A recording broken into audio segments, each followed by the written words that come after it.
Assalamualaikum warahmatullahi wabarakatuh.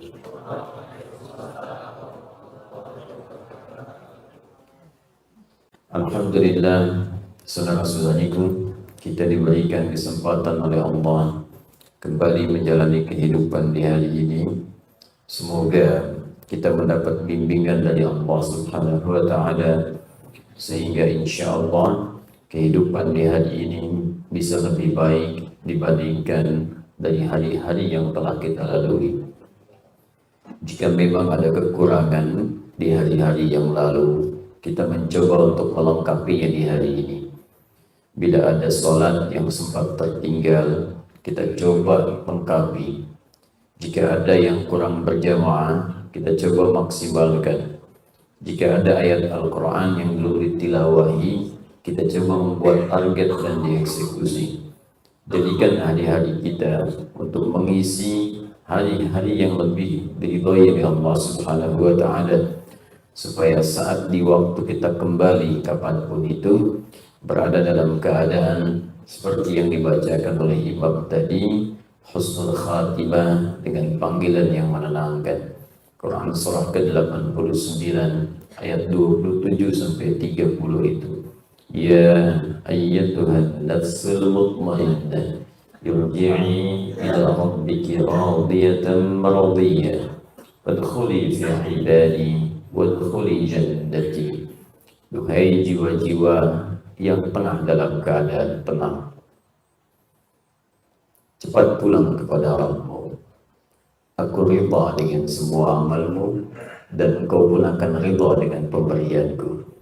Jadi bagian dari hambaku, aku siapkan surga untuk engkau nikmati kemudian.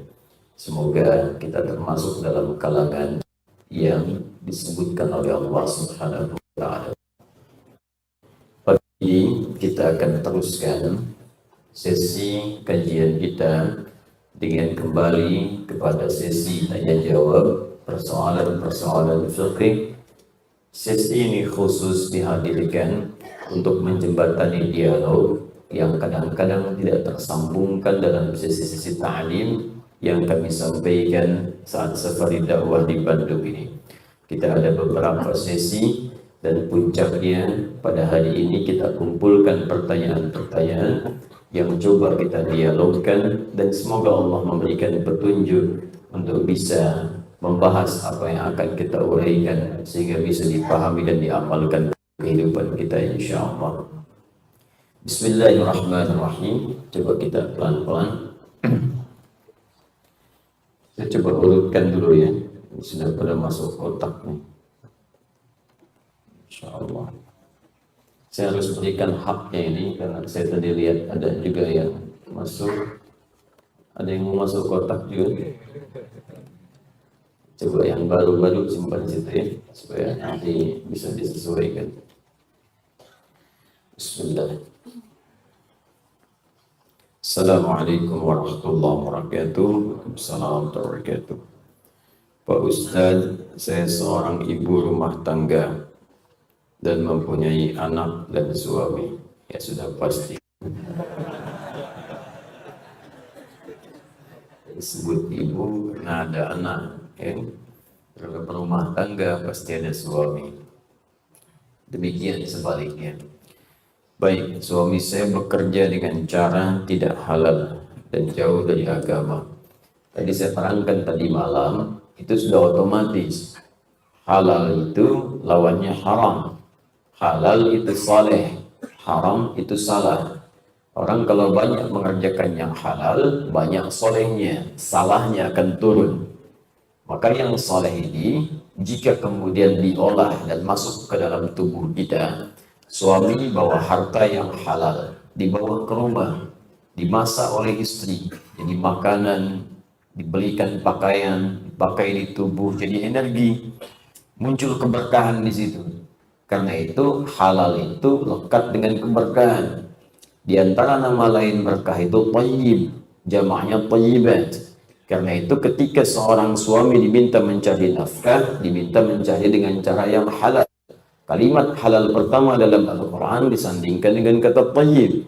Quran surah kedua ayat 168. Ya ayyuhan nasu kulu mimma fil ardi halalan thayyiban.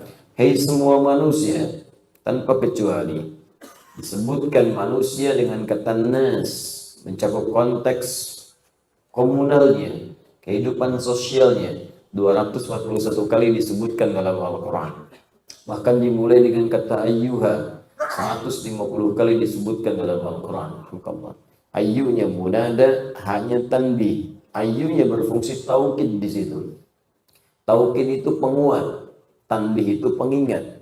Disahkan kalau kita terjemahkan dengan ilmunya, Allah ingin mengatakan, ya ayyuhan nas, hei semua manusia. Pakai ya lagi, lida'il qarib mutawassit wal ba'id, untuk menyeru yang dekat, yang menengah, yang jauh. Disebutkan 361 kali dalam Al-Quran.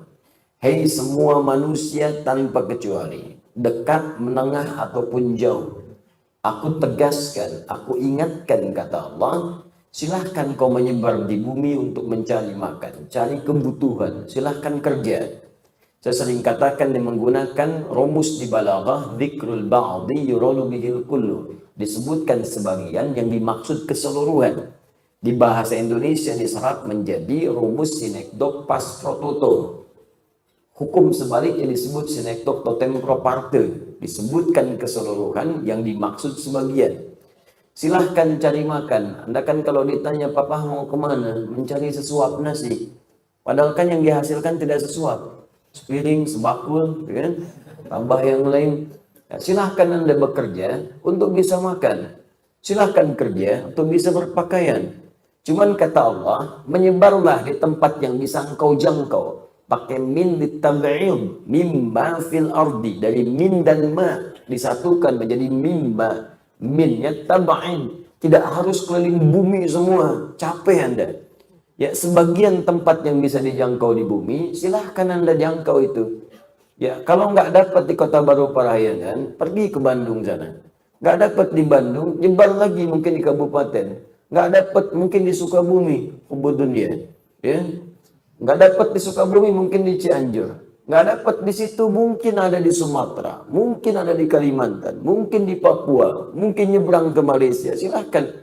Yang penting bisa kita jangkau. Cuma kata Allah halalan. Nah yang menarik, thayyiban. Cari dengan cara yang halal. Kemudian belanjakan itu pada yang thayyib. Ya, di antara ma'al thayyib itu sesuatu yang lekat dengan keberkahan. Bagi orang beriman, halal itu nggak ditanya lagi, tapi thayyibnya yang penting. Sehingga thayyib menjadi jama' bagi orang beriman. Karena orang beriman itu sudah pasti mencari yang halal dan akan mengumpulkan banyak yang berkah. Ketika pindah kepada ayat orang beriman mencari nafkah itu, bekerja untuk mendapatkan harta, maka halalnya dibuang karena iman otomatis mencari yang halal, thayyibnya dijamakkan jadi thayyibat. Pindah ke ayat 172. Di surah yang sama Al-Baqarah, naik ke kiri agak sedikit ke atas. Ya ayyuhalladzina amanu, redaksinya sama nih, kulu sama persis. Bedanya min thayyibati ma razaqnakum. Hei semua orang-orang yang telah beriman, kata Allah, silakan bekerja juga. Jadi beriman pun tidak menghilangkan dan menepikan ikhtiar kita untuk bekerja. Ini bukan karena sudah beriman gak usah kerja. Ya Allah, saya kan sudah beriman, cukup tahajud mas datang, cukup puasa misalnya, gaji langsung diberikan. Gak ada. Ya, gak ada Allah mengutus malaikat untuk ngasih ngaji. Tiba-tiba Allahu Akbar, selesai tahajud dikirim malaikat maut. Buat apa ngasih gaji? Gak ada. Tugas cuma nyangkut nyawa, kan? Baik, Anda kerja berikhtiar.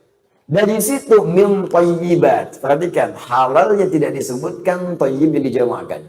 Ini menunjukkan orang beriman itu lebih melihat pada kualitas bukan kuantitas.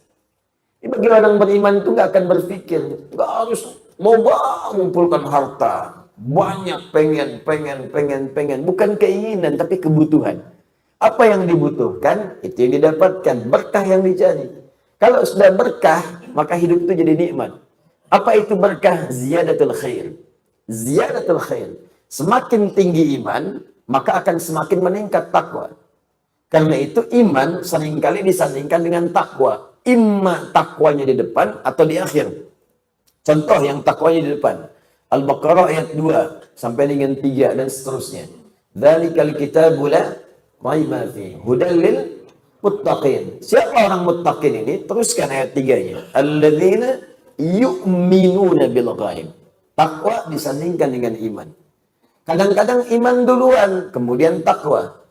Apa contohnya? Misal Ali Imran ayat 102. Ya ayyuhalladzina amanu taqullaha haqqa tuqatih.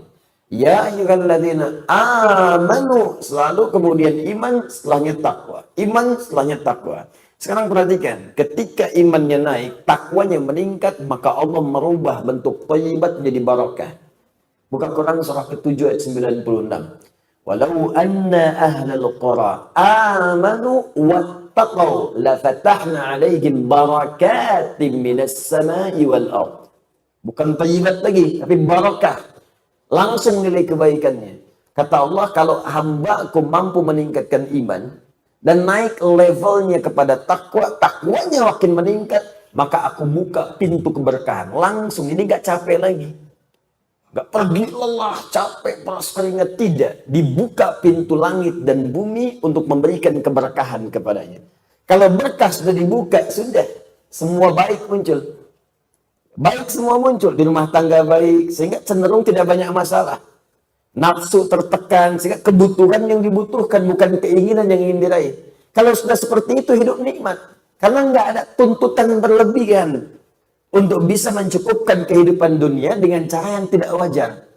Karena itu takwa selalu bersama dengan solusi. Perhatikan kalimatnya. Ketika takwa naik, persoalan selesai. Rezeki datang bahkan dari sisi yang tidak diduga.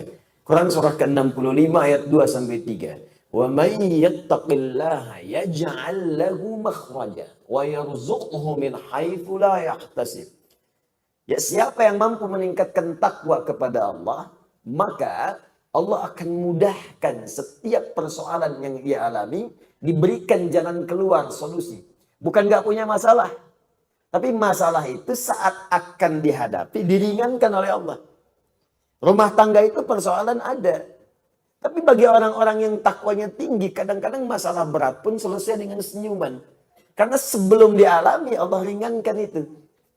Ya, ada orang sudah gelarnya tinggi, harta banyak, kedudukan juga luar biasa, tapi nggak pernah tuntas persoalannya. Itu poinnya. Rizki nggak susah karena wa yarzuqhu min haitsu la yahtasib. Allah datangkan bahkan dari sisi yang tidak dia duga. Dan karena tuntutannya tidak banyak, karena kebutuhan bukan keinginan, akhirnya apa yang dibutuhkan itu yang dikonsumsi. Haus itu butuh minum. Minum itu yang penting halal dan berkah. Jadi nggak banyak keinginan.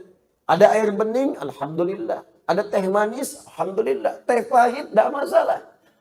Tapi kalau keinginan banyak, untuk menghilangkan haus saja, butuh misalnya buah naga di jus. Subuh-subuh nyarinya susah. Jalan ke Sukajadi. Kan? Belum buka, ditungguin. Sampai siang belum buka juga. Sampai sore belum buka juga. Ternyata orangnya senang pergi ke Jakarta. Ya, capek tuntutannya. Nah, itu yang dimaksudkan di ayat-ayat yang lain. Bahkan nanti takwa lekat dengan banyak kebaikan. Pengen bahagia, takwa. Al-Baqarah di akhir ayat 189. Wattaqullaha la'allakum tuflihun. Jadi turunannya banyak. Sebaliknya, orang yang menjauh dari yang halal, maka otomatis yang haramnya itu akan naik. Kalau yang haram naik, salahnya yang muncul. Tadi halal naik, soleh muncul, salah tenggelam. Sebaliknya haram yang naik, halal tenggelam, salahnya banyak muncul. Karena tadi iman bersanding dengan takwa, amalan takwa itu amal soleh. Kadang bentuknya ibadah ritual. Karena itu sholat bagian takwa, ya, puasa bagian takwa. Tadi dzalikal kitabu la raiba fihi hudal lil muttaqin. Apa amalannya? Alladzina yu'minuna bil ghaib wa yuqimunas salat. Salat amalan takwa. Puasa amalan takwa. Karena itu puasa lekat dengan takwa. Quran surah kedua ayat 183. Ya ayyuhalladzina amanu kutiba alaikumus kama kutiba 'alal ladzina min la'allakum taqwa. Umrah haji bagian dari takwa. Al-Baqarah 197. Al-hajju ashhurun ma'lumat. Faman farada fihinna al-hajj fala rafatha wala fusuqa wala jidala fil hajj. Wa ma taf'alu min khairi ya'lamuhu Allah wa tazawwadu fa inna khairaz zadi taqwa. Itu amalannya. Makanya orang kalau hartanya bagus, makanannya benar, kebutuhannya pada yang baik-baik, itu sholatnya enak. Nggak disuruh pun cepat itu. Tahajud bisa bangun, duha bisa dikerjakan, ngaji bisa enak, infak bahkan pun bisa masih keluar. Indah, puasa jalan. Sebaliknya, harta haram itu berpengaruh nanti pada peningkatan kesalahan dan kemalasan dalam beribadah. Sholat sudah mulai nggak nyaman. Ya, jauh. Puasa apalagi. Jangankan yang sunnah, Ramadan pun kadang-kadang sudah jadi persoalan. Kapan Ramadan tiba? Nggak terasa ya mas, sebulan lagi. Kok cepat amat ya? Tuh. Ya, kebalik tuh. Orang takwa, nunggu sholat itu, baru sholat subuh udah nunggu zuhur. Kapan kita mah zuhurnya jam berapa itu? Takwa. Tapi kalau takwanya meredup, salahnya muncul, keberatan yang ada. Ya, ini baru maghrib, udah isya lagi. Baru sahur hanya buka. Hari ini buka jam berapa? Nah, jadi hal-hal semacam ini Bapak Ibu sekalian itu sudah wajar. Karena itu jauhi perbuatan maksiat, jauhi yang haram-haram, dekatkan diri kita pada yang halal. Sekarang apa kasus di pertanyaan ini? Ya ini tadi yang saya katakan jauh dari agama sudah otomatis karena yang didapatkan yang haram, maka agama tidak akan jadi bagian prioritas dalam aktivitasnya. Ya cuma saya beri catatan ya, kalau nanti menuliskan seperti ini, tolong diberi tanda kurung, dirinci aja. Kira-kira pekerjaannya apa gitu. Ya kadang-kadang kesimpulan tertentu dari pribadi, kadang agak berbeda gitu pemahamannya. Karena ini dituliskan insya Allah tidak akan terbuka. Pertanyaan saya, bagaimana membimbing suami supaya dekat ke agama? Ya bimbing. Dan apakah saya harus bekerja dan meninggalkan anak-anak untuk memperoleh rezeki yang halal, tapi suami tidak mengizinkan? Apa yang harus saya perbuat Pak Ustadz? Dan apa saya menuruti suami atau saya coba untuk bekerja? Pertama, pasti ada hikmah di balik setiap kejadian yang Allah tetapkan untuk kita lalui. Tidak mungkin suami ibu dipasangkan dengan ibu atau ibu juga demikian, kecuali di balik itu ada hikmah kebaikan. Mungkin kekurangan di suami ditutupi oleh ibu, begitu sebaliknya supaya di situ mengumpulkan amal soleh.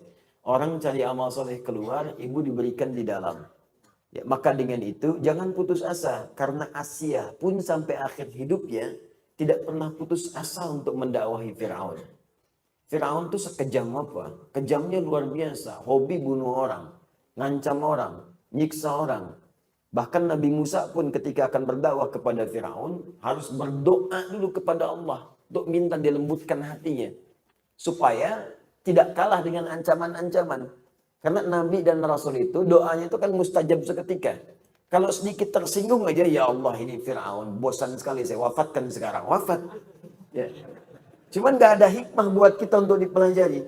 Karena itu beliau berdoa, Rabbi syrahli sadri wa yassirli amri wahlul 'uqdatam min lisani yafqahu qawli. Itu doa mustajab, ya, doa yang diperintahkan dan diisyaratkan dalam Al-Quran. Karena perbuatan setiap nabi sebelum-sebelumnya, jika dia berisi informasi memiliki lafaz yang umum, artinya petunjuk bagi kita saat ini untuk bisa kita amalkan dalam kehidupan.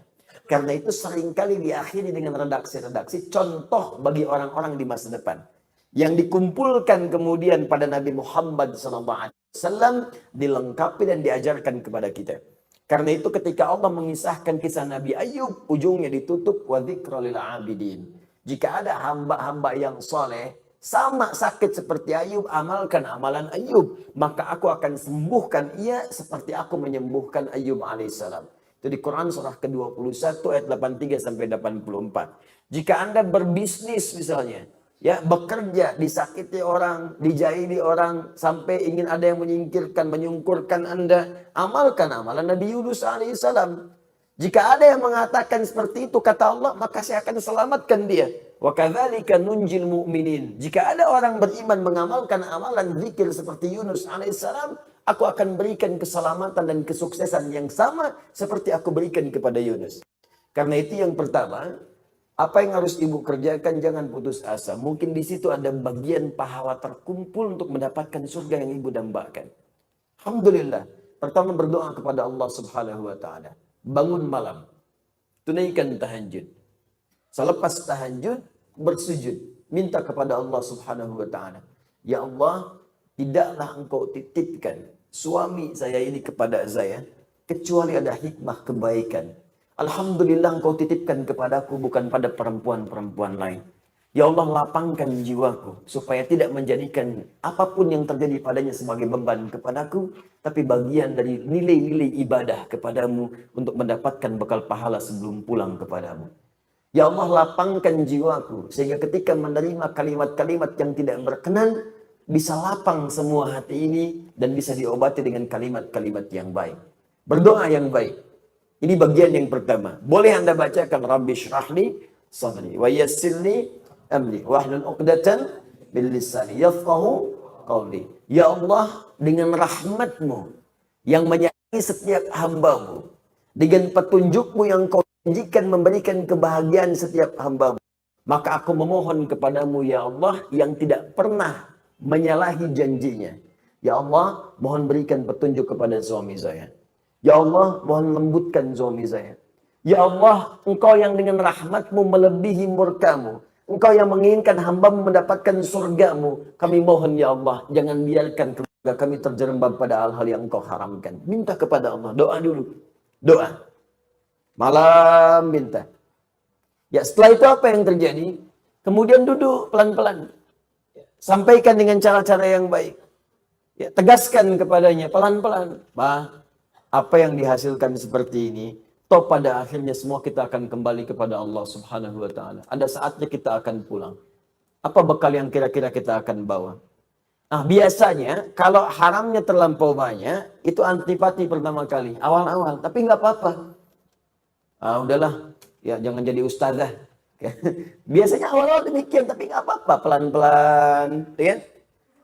Lalu pelan-pelan diproses. Kalau tetap yang dibawa itu haram, hal-hal yang tidak baik. Baik, sekarang timbang. Apakah saya harus bekerja, Ustaz? Hukum mencari nafkah itu ada pada suami. Tapi kalau kemudian dibawa menjadi tidak baik dan berpotensi buruk dalam kehidupan, maka boleh si ibu itu, misal, ya, dia menyalurkan sesuatu yang tidak sekiranya mengganggu tugas dan kewajiban dia di rumah tangganya untuk anaknya. Misal, Anda bisa buat kue, Anda bisa bikin kue. Anda tidak meninggalkan anak Anda pada saat itu, kewajiban Anda ada. Anda bisa jualan online misalnya, atau bergabung dengan sesuatu, jadi agen yang sekiranya bisa menyalurkan, yang Anda tidak keluar banyak di situ untuk bisa menghilangkan tugas-tugas rumah tangga. Dari situ kumpulkan, nabung, ya, simpan, berikan kepada anak Anda, berikan kepada Anda sendiri yang Anda makan dan sebagainya. Apa yang disimpan diberikan oleh suami, coba sisihkan simpan. Sampai terkumpul, lalu tunjukkan kepadanya. Ini yang papa kumpulkan, boleh jadi kemudian tidak banyak membawa manfaat untuk kehidupan kita. Silahkan Pak, mau sebanyak apa lagi, Pak simpan saja. Untuk kebutuhan kita, untuk makan dan sebagainya, Alhamdulillah Allah kirimkan dari sisi-sisi yang lain. Cara seperti itu, boleh jadi akan membuat suami sadar, dan mungkin setidaknya bisa berpikir kemudian hari bahwa apa yang dikerjakan tidak akan membawa manfaat dalam kehidupan. Maka saya berkata kepada para suami yang hadir pada saat ini, bertakwalah kepada Allah Subhanahu wa taala. Jangan biarkan dosa hadir di rumah tangga karena peran Anda yang mungkin terbawa sampai dengan menghadap kepada Allah Subhanahu wa taala. Allah taala a'lam bissawab.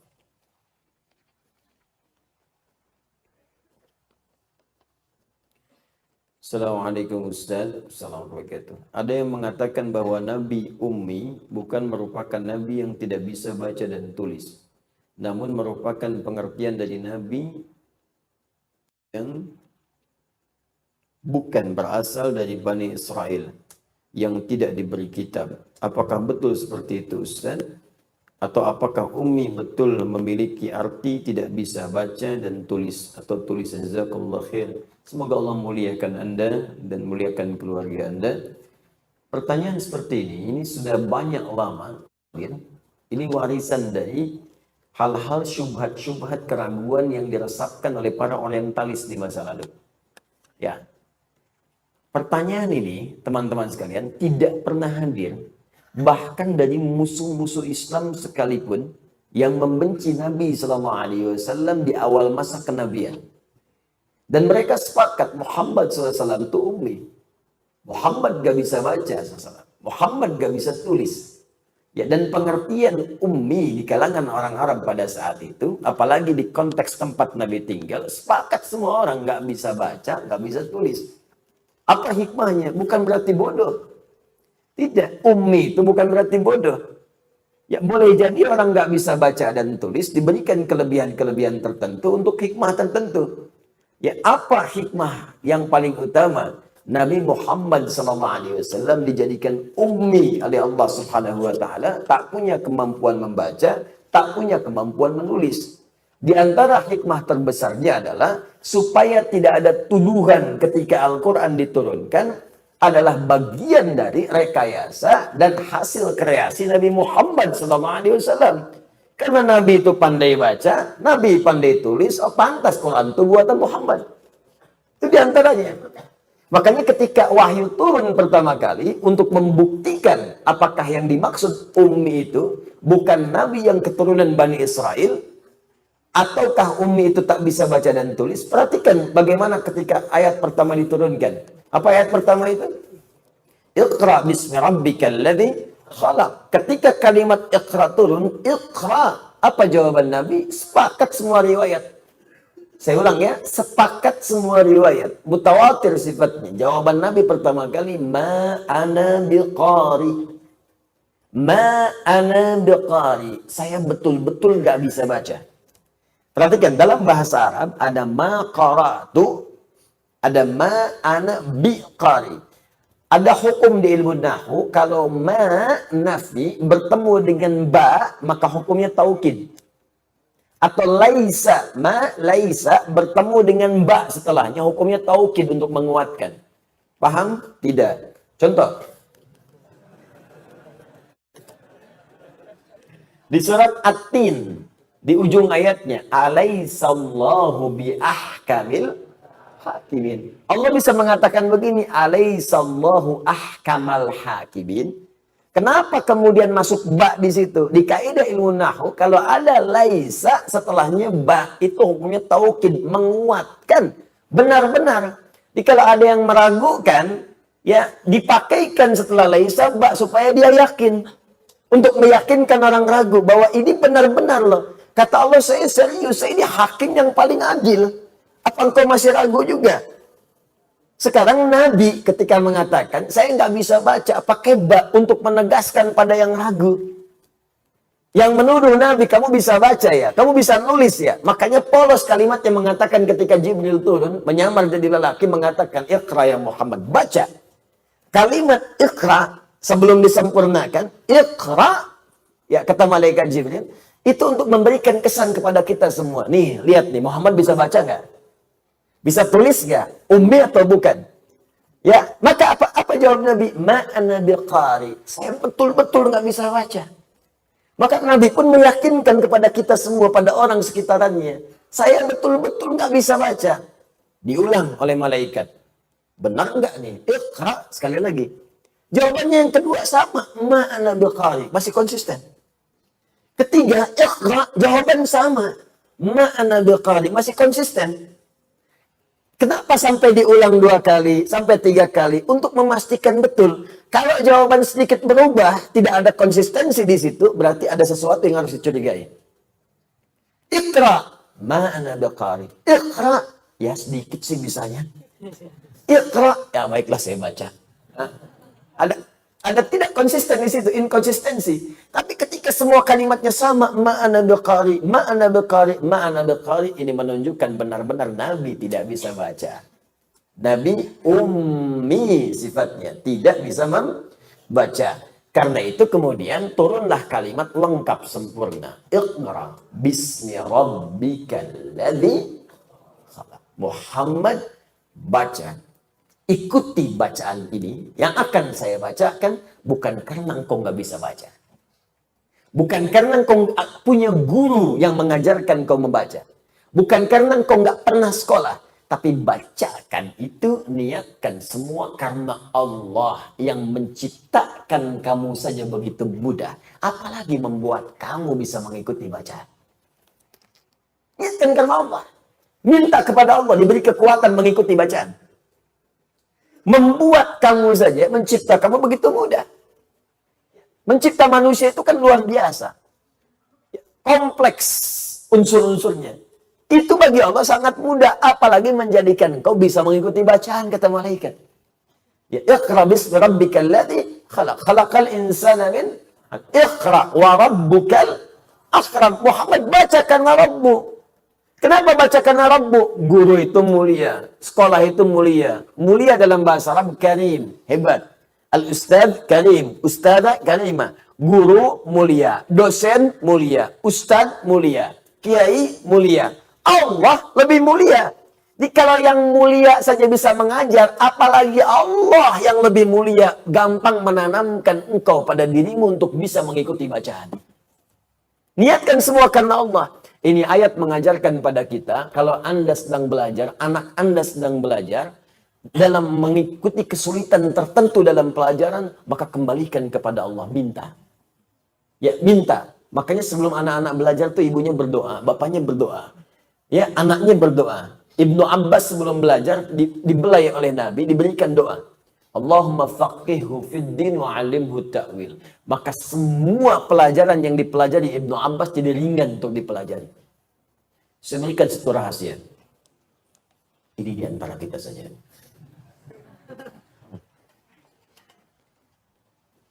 Saya tambah satu lagi, 2 rahasia. Lihat sini tulisannya. Bismillah. Iqra.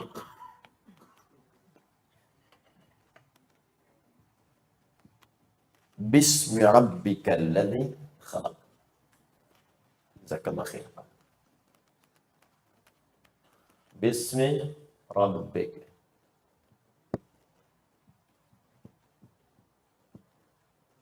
Kalladzi khalaq. Perhatikan sini. Fokus. Ini ada kalimat bismi. Iqra, bacalah. Bismi rabbikal ladzi khalaq. Niatkan semua itu karena Allah yang telah menciptakanmu. Maka Allah akan mudahkan semuanya. Sekarang perhatikan baik-baik. Saya bandingkan dengan kalimat bismillah. Bismillahirrahmanirrahim.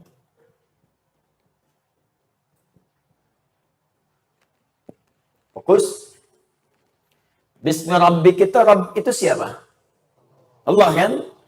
Baik. Sekarang bismillah. Ini bismi rabbik, ini bismillah. Rabb adalah Allah. Satu nama di antara al-asma'ul husna. Ar-Rahman, Ar-Rahim, dan seterusnya. Sekarang perhatikan baik-baik. Kenapa ketika di sini banyak ada alifnya? Ketika di sini alifnya dibuang. Fokus, fokus, awas. Dan dirasam seperti ini. Dan di sini ada makna. Bukan sekedar tulisan. Di sini ada makna. Ya, walaupun di sini orang mengatakan kasratul isti'mal, banyak digunakan, tidak ada makna di sini. Perhatikan teman-teman sekalian, alif dalam ilmu lughah, itu untuk menunjukkan sesuatu yang panjang. Yang ada proses. Makanya di bacaan, kalau ada alif, sebelumnya dibaca A panjang. Kalau ada ya, sebelumnya I panjang. Kalau ada wawu, sebelumnya U panjang. Rumus asalnya begitu. Contoh, Hamzah, Dal, Ya. Maka sebelum Ya, umumnya akan dibaca harakat kasrah panjang. Baca. Adi. Ya kan? Hamzah, Ba, Wawu. Baca. Abu. Jelas? Baik. Sekarang tuliskan sini. Fokus baik-baik. Fa, alif, ta, ha. Baca. Fatah. Baik, fokus baik-baik. Alif biasanya menunjuk pada harakat fathah sebelumnya. Jadi kalau ada alif, maka huruf sebelumnya dibaca A panjang. Biasanya alif tak pernah bersentuhan dengan kasrah. Jelas? Alif tak pernah bersentuhan dengan kasrah. Nah, sekarang perhatikan baik-baik. Di sini ada alifnya. Hamzah wasal asalnya dari kata ismun. Tapi di sini dibuang, di sini tidak. Dan harakatnya kasrah. Ini menarik. Ya, kalau hamzah wasal kenapa tidak dibuang seperti ini? Kalau dia alif kenapa muncul begini? Ini untuk menunjukkan karena alif fungsinya memanjangkan sesuatu, maka ditarik ke dalam fiqh lughah. Asalnya Nabi ketika diminta baca iqra, sulit, panjang, butuh proses. Tapi semua itu dipercepat ketika semua dilakukan karena Allah yang telah menciptakan kita. Makanya alif ini walaupun panjang, hamzah wasal tak dibaca walaupun muncul. Orang-orang yang mengerjakan segala hal karena Allah, maka proses-proses yang panjang itu akan dipendekkan oleh Allah Subhanahu wa ta'ala. Maka bagaimana mengerjakan sesuatu karena Allah? Tafsirnya ada di Quran surah kedua di akhir ayat 282. Dekati Allah dengan takwa. Maka muncullah kalimat Allah di situ. Perhatikan ayatnya. Perhatikan ayatnya. Wattaqullah wa yu'allimukumullah. Tingkatkan takwamu kepada Allah. Maka dengan peningkatan takwa itu Allah akan ajarkan dan tambahan kamu percepatan pengetahuan. Karena itu orang-orang yang meningkatkan takwanya kepada Allah semakin dekat, semakin mudah meraih ilmu. Saya tanya pada Anda, yang punya ilmu siapa? Allah. Karena itu Allah disebut Al-Alim. Yang punya rezeki siapa? Allah. Karena itu Allah disebut Ar-Razaq. Anda dekat dengan pimpinan, kan Anda mudah mengakses segala hal pada pimpinan Anda. Anda dekat dengan direktur, Anda mendapat kemudahan akses di perusahaan Anda. Anda dekat dengan Allah, apa yang tidak mudah bagi Allah? Anda dekat dengan dosen, diberikan bimbingan dari dosen, begini. Tapi Anda dekat dengan pemilik ilmu, Allah, langsung ditanamkan pada jiwa Anda. Nabi Muhammad orang paling takwa di muka bumi. Yang tahajudnya 1 rakaat sampai bengkak kakinya. Yang kalau sedekah tak tanggung-tanggung harta terbaiknya dikeluarkan. Lantas apa yang terjadi? Terjadilah percepatan pengetahuan. Bahkan ketika beliau kemudian setelah itu menerima wahyu, pengen cepat membacakan dengan lisannya. Sampai turun Quran surah ke-75, ayat 16 sampai 18. Tadinya pengen cepat dibacakan, cepat, berusaha sendiri. Kata Allah, jangan, kamu ini orang paling takwa. Karena paling takwa, Allah gak persulit. Turun kalimat, la tuhannik bihi lisanaka li ta'jala bihi. Inna alaina jam'ahu wa qur'ana fa idza qara'nahu fattabi' qur'ana. Muhammad, jangan cepat kau menggerakkan lisanmu supaya cepat hafal dibacakan apa yang dibacakan ini. Ya cukup kamu ikuti bacaan saja. Ketika kamu ikuti bacaannya, aku tanamkan kemudian Al-Qur'an itu dalam jiwamu. Jadi baru dengar sekali langsung hafal karena Allah yang menanamkan bacaan itu dalam jiwa. Yang paling indah, apakah itu khusus untuk Nabi atau kaidah umum dalam pengetahuan? Tadi malam saya sampaikan, dalam rumus di kaidah ulumul Quran, pada bab asbabun nuzul, ada kaidah berbunyi begini. Al-ibaratu bi'umumil lafzi la bi khususis sababi. Hukum itu berlaku dilihat pada lafaznya. Kalau lafaz itu umum, maka berlaku umum. Kalau lafaz itu khusus, maka berlaku khusus. Ternyata isyarat di ayat ini sifatnya umum. Umum artinya apa? Artinya siapapun yang mendekat kepada Allah Subhanahu wa ta'ala, maka akan diberikan percepatan pengetahuan seperti yang Allah pernah memberikan pada orang-orang sebelumnya. Walaupun levelnya tentu akan beda dengan level kenabian. Karena sifat Nabi itu fitrahnya mendapatkan pengajaran. Adam dari sejak pertama diciptakan dan turun, diangkat sebagai Nabi, diberikan langsung pengajaran. Makanya kalimatnya wa'allama Adamal asma. Allah mengajarkan langsung pada Adam. Kita bukan Nabi, tapi diberi potensi. Kalau kita ingin keluar potensi itu, mau jadi apapun bisa. Katakan ya, pada jiwa kita, tidak ada manusia yang bodoh. Ingat, manusia bodoh itu cuma lagu. Ya, gak ada manusia bodoh. Ingat baik-baik. Semua pintar. Karena dalam diri kita itu banyak potensi. Mau jadi ahli fisika bisa, ahli kimia bisa, ahli biologi bisa, sekaligus ahli kimia, ahli tafsir bisa. Ya, ahli kimia yang hafal Quran bisa. Ahli tafsir yang hafal hadis ada banyak, Pak. tinggal maunya kita apa, bisa dieksekusi. Caranya bagaimana? Ya belajar. Untuk mendapatkan percepatan dalam belajar itu dekati pemilik ilmu Allah. Nabi sudah kasih jalan. Bagaimana cara mendekati Allah? Salat tingkatkan, hafalkan Quran. 2 aja. Ya, saya ingin berikan pesan penting. Ajarkan anak-anak kita 2 hal dari sejak dini. Pertama, salat untuk membangun kedekatan dengan Allah. Yang kedua, minta dia menghafal Quran untuk membuka pintu kecerdasan dalam otaknya. Ya, penghafal Quran itu sudahlah. Kalau menghafalnya benar, meningkat minimal 3 kali lipat kecerdasan pada jiwanya. Cepat itu, cepat. Ya, itu sudah diriset dari luar, sudah ada. Riset terakhir menunjukkan bahwa kenapa penghafal Quran yang benar, banyak yang pintar, karena Quran sendiri setidaknya punya 52.000 kosakata. Orang yang terlatih menghafal kosakata, maka semakin ringan dan encer otaknya untuk mendapatkan informasi yang lain. Gampang. Makanya orang-orang dulu pinternya nggak nanggung. Minimal 3 bidang ilmu. Sekarang cuma 1. Silahkan cek Pak. Ahli kimia, biologi, fisika, bahkan dokter itu hafal Quran. Anda buka kitab, namanya Bidayatul Mujtahid, fi Nihayatil Muqtasid. Disingkat Bidayatul Mujtahid, karangan Ibnu Rushd. Itu kitab tentang fikih Bukharin. Perbandingan pendapat-pendapat fikih. Apa hukumnya begini, menurut ulama ini begini, begini, begini. Dibandingkan di situ. Anda tahu siapa yang nulis? Dokter bedah. Dokter nulis kitab fikih. Kan sangat menarik, Pak. Kenapa? Hafal Quran. Ya, dulu orang seperti itu.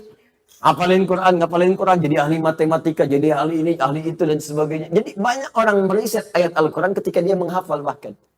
Nah, cuma kembali kepada awal tadi, bahwa Nabi disepakati dengan sejarah yang benar berdasar dalil-dalil yang valid bahwa beliau itu ummi.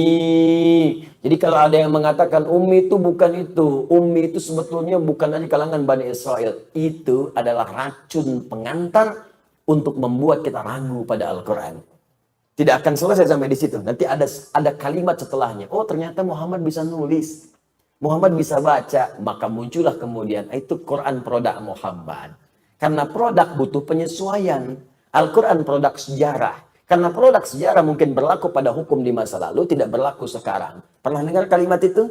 Itulah kalimat-kalimat turunannya. Ya. Nanti kalau satu masa ingin belajar, nanti saya ajarkan. Saya belajar khatam setahun itu. Tentang orientalisme. Ya, setahun dengan tokoh-tokohnya dan sebagainya. Dan saat belajar, kemudian tokohnya masih hidup, itu biasanya kampus langsung mengundang tokohnya supaya langsung dilihatkan. Di pelajaran kita kemarin, pekan lalu, nih orangnya yang bicara nih. Dan ternyata biasa-biasa aja, nggak pinter-pinter amat. Pinteran si amat daripada dia. Ya. Benar, nggak pinter-pinter amat. Karena kenapa? Mereka kerjanya kerja kolektif.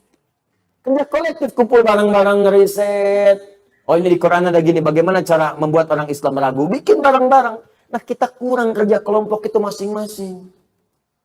Ya, bahkan mengelompok sendiri-sendiri. Pengajiannya kadang-kadang beda-beda. Setelah itu ribut sendiri. Ini nyalahkan ini, itu nyalahkan itu. Ya gimana kita bisa mengatasi persoalan yang kompleks kalau mengatasi diri sendiri aja belum mampu. Anda pengen nikahi putri orang lain, ngatur diri sendiri aja nggak bisa. Ya, Anda sekarang pengen bersatu, sementara diri sendiri merasa selalu benar. Ya bagaimana kemudian kita bisa mewujudkan hal yang kita impikan? Gitu. Jadi biasakan sekarang, coba riset. Nanti bulan depan saya coba akan adakan kebiasaan untuk meriset itu. Ada masalah apa? Selesaikan. Apa nih yang sering disoal oleh orientalis? Ya, misal nih. Oh, saya tidak bisa mengakui hadis Nabi karena baru muncul 200 tahun setelah Nabinya wafat. Misal gitu kan? Misal. Nah, itu pernyataan bodoh yang keluar dari orang yang paling bodoh. Ya, ya gampang. Menjawabnya gampang. Kalau ada orang berkata begitu, katakan, saya pun tidak mengakui Anda sebagai manusia. Karena Anda baru muncul jutaan tahun setelah Nabi Adam wafat. Siapa Anda? Udah katakan, saya kan punya nasab. Ada bapak saya, ada ibu saya, kakek saya, nenek saya, sampai terhubung ke Nabi Adam. Hadis pun punya nasab, disebut dengan sanan. Makanya ada silsilah. Anda mendapat hadis, baca dari kitabnya Al-Bukhari. Khairukum man ta'allama al-Qur'ana wa 'allama. Imam Al-Bukhari nggak ujug-ujug langsung ada hadis karena nggak pernah ketemu Nabi. Maka diterima dari Hajjaj bin Minhal. Hajjaj bin Minhal menerima dari Syu'bah. Syu'bah menerima dari Alqamah bin Marthad. Alqamah bin Marthad menerima dari Sa'ad bin Ubaidah. Sa'ad bin Ubaidah menerima dari Uthman bin Affan dan Ali bin Abi Thalib. Keduanya menerima dari Rasulullah SAW. Semasa itu namanya sanad, Joni. Betul. Paham?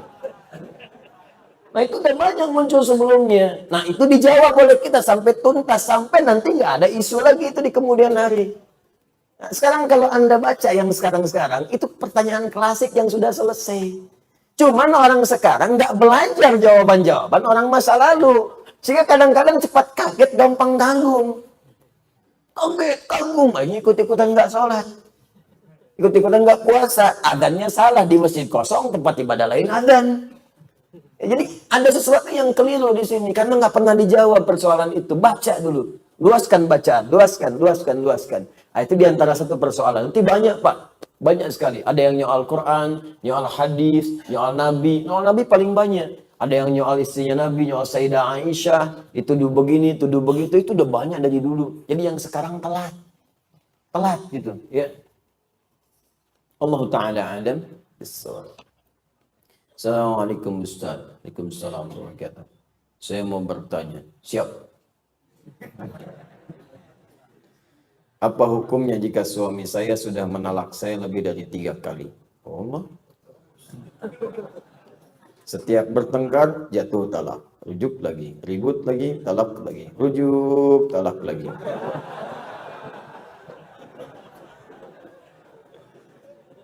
Sering Ustaz. Apa yang harus saya lakukan? Coba belajar dulu. Jangan sangat mudah menjatuhkan talak. Ya, jatuh aja sudah sakit, apalagi jatuh pakai talak. Pelajari dulu dan apa dampak dari talak itu bukan mainan, ini bukan kalimat main-main. Ya, talak, nikah, sigot itu bukan sigot mainan. Makanya hati-hati, jangan bikin misalnya kayak sandiwara pernikahan. Mereka diucapkan jadi itu. Hati-hati, talak juga begitu. Kenapa? Supaya tidak main-main. Karena ini sesuatu perjanjian yang besar. Dan dampak yang sangat luas. Baik, talak itu. Pertama, ketika muncul syariat itu. Sebetulnya syariat itu bukan untuk memisahkan. Tapi tingkat bagian akhir untuk menyatukan. Ingat ya. Perhatikan cara membacanya secara fikih. Talak itu pada mulanya. Sebetulnya diturunkan syariat bukan untuk memisahkan. Tapi solusi terakhir untuk menyatukan. Kalau memang nggak bisa nyatu juga, ya memang sampai di situ sulit.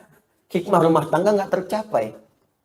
Ya, ketika muncul itu semua, ketika Anda buka misalnya Al-Baqarah dari 226 sampai dengan 234 itu kan turun.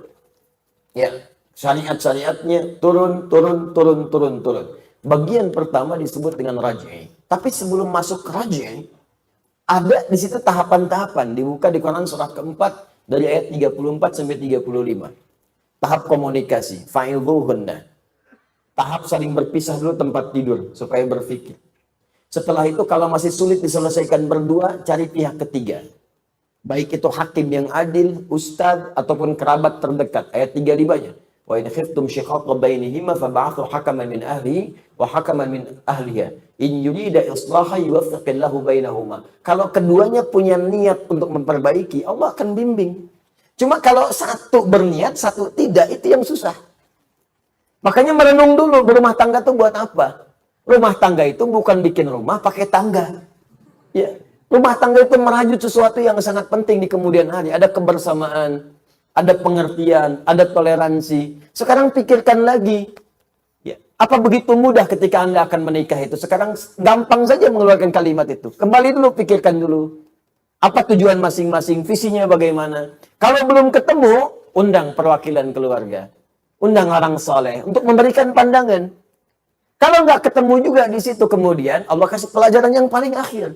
Apa itu? Muncullah tolak di situ. Tolak pertama pun disebut raj'i. Apa itu raj'i? Dari kata rujuk. Apa itu rujuk? Balik lagi. Diharapkan dengan pelajaran terakhir ini bisa memperbaiki diri sehingga balik kembali. Asalnya begitu. Dimotivasi awal turun talak itu solusi paling akhir supaya balik. Makanya diberi kesempatan 3 kali suci. Talak dalam keadaan suci, dia head kembali, mikir lagi. Antara suci ke head kan masanya cukup panjang. Kemudian suci lagi sampai 3 kali. Kalau 3 kali suci nggak ada respon juga, tetap ingin berpisah, ya memang nggak niat berumah tangga kemudian hari. Gitu. Makanya daripada sakinahnya hilang, dipaksakan tapi sakinah nggak ada. Kan rumah tangga itu mendapatkan sakinah. Jadi kalau orang berumah tangga sakinahnya nggak ada yang hilang di rumah tangganya. Mawaddah sudah nggak ada, rahmah sudah nggak muncul, kasar itu muncul. Kan hilangnya rahmat itu kasar. Rahmat itu kasih sayang. Kasih dan sayang tidak ada, kasar itu muncul. Mawaddah hilang, perhatian materi, fisik. Sudah nggak perhatian, negor juga nggak ada.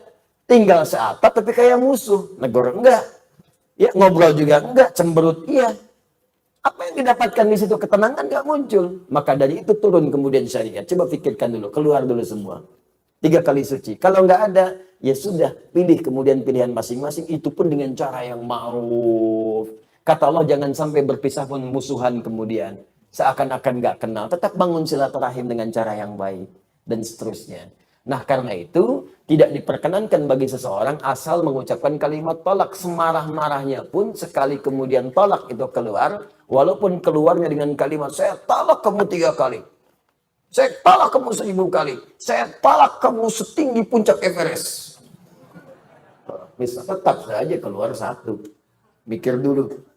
Nah, tapi kalau setelah itu keluar lagi dengan cara yang paling mudah, maka di sini ulama bijak menyampaikan kapan kalimat itu keluar. Apakah setelah 3 kali suci, kan? Atau kemudian talak, tapi malamnya minta lagi gitu, ketemu lagi, otomatis rujuk. Otomatis rujuk. Jadi kalau ada talak pertama, kemudian di situ kemudian berhubungan suami istri, ada kerinduan sampai berhubungan, itu otomatis rujuk pada saat itu. Tapi hati-hati kalau keluar lagi talak, masuk talak kedua. Hubungan lagi, nah itu kemudian rujuk. Tapi kalau sudah keluar yang ketiga kalinya, itu tidak bisa kecuali dipisahkan dulu, masing-masing pasangan menikah dengan yang lainnya. Kalau sadar hukum. Tapi kalau tak sadar hukum, maka dua-duanya mesti konsultasi, bertobat kepada Allah. Kalimat sebelumnya ma'fu anhu, tapi setelahnya jadi pertimbangan yang sangat ketat. Jangan coba-coba keluar lagi, karena akan berdampak resiko hukum yang sangat fatal di dalamnya. Jelas ya? At-talaqu marratani fa imsakum bima'ruf atau tasrihum bi ihsan.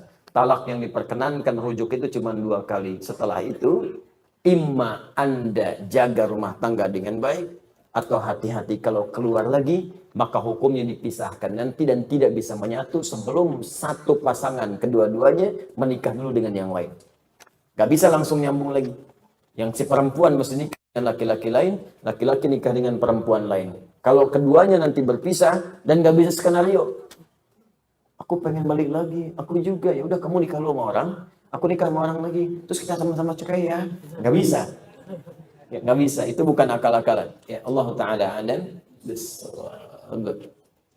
Ya, jadi tadi caranya tobat ya. Tobat dengan cara yang baik, kumpul, ingat-ingat rumah tangga, dan jangan sekali lagi diucapkan. Jangan sembarangan. Ya. Arahkan pada yang lain dulu. Kalau kira-kira marah, mudah keluar kata-kata itu, arahkan pada yang lain. Kamu ini, aku tak tabrak kamu. Talaknya diganti gitu kan.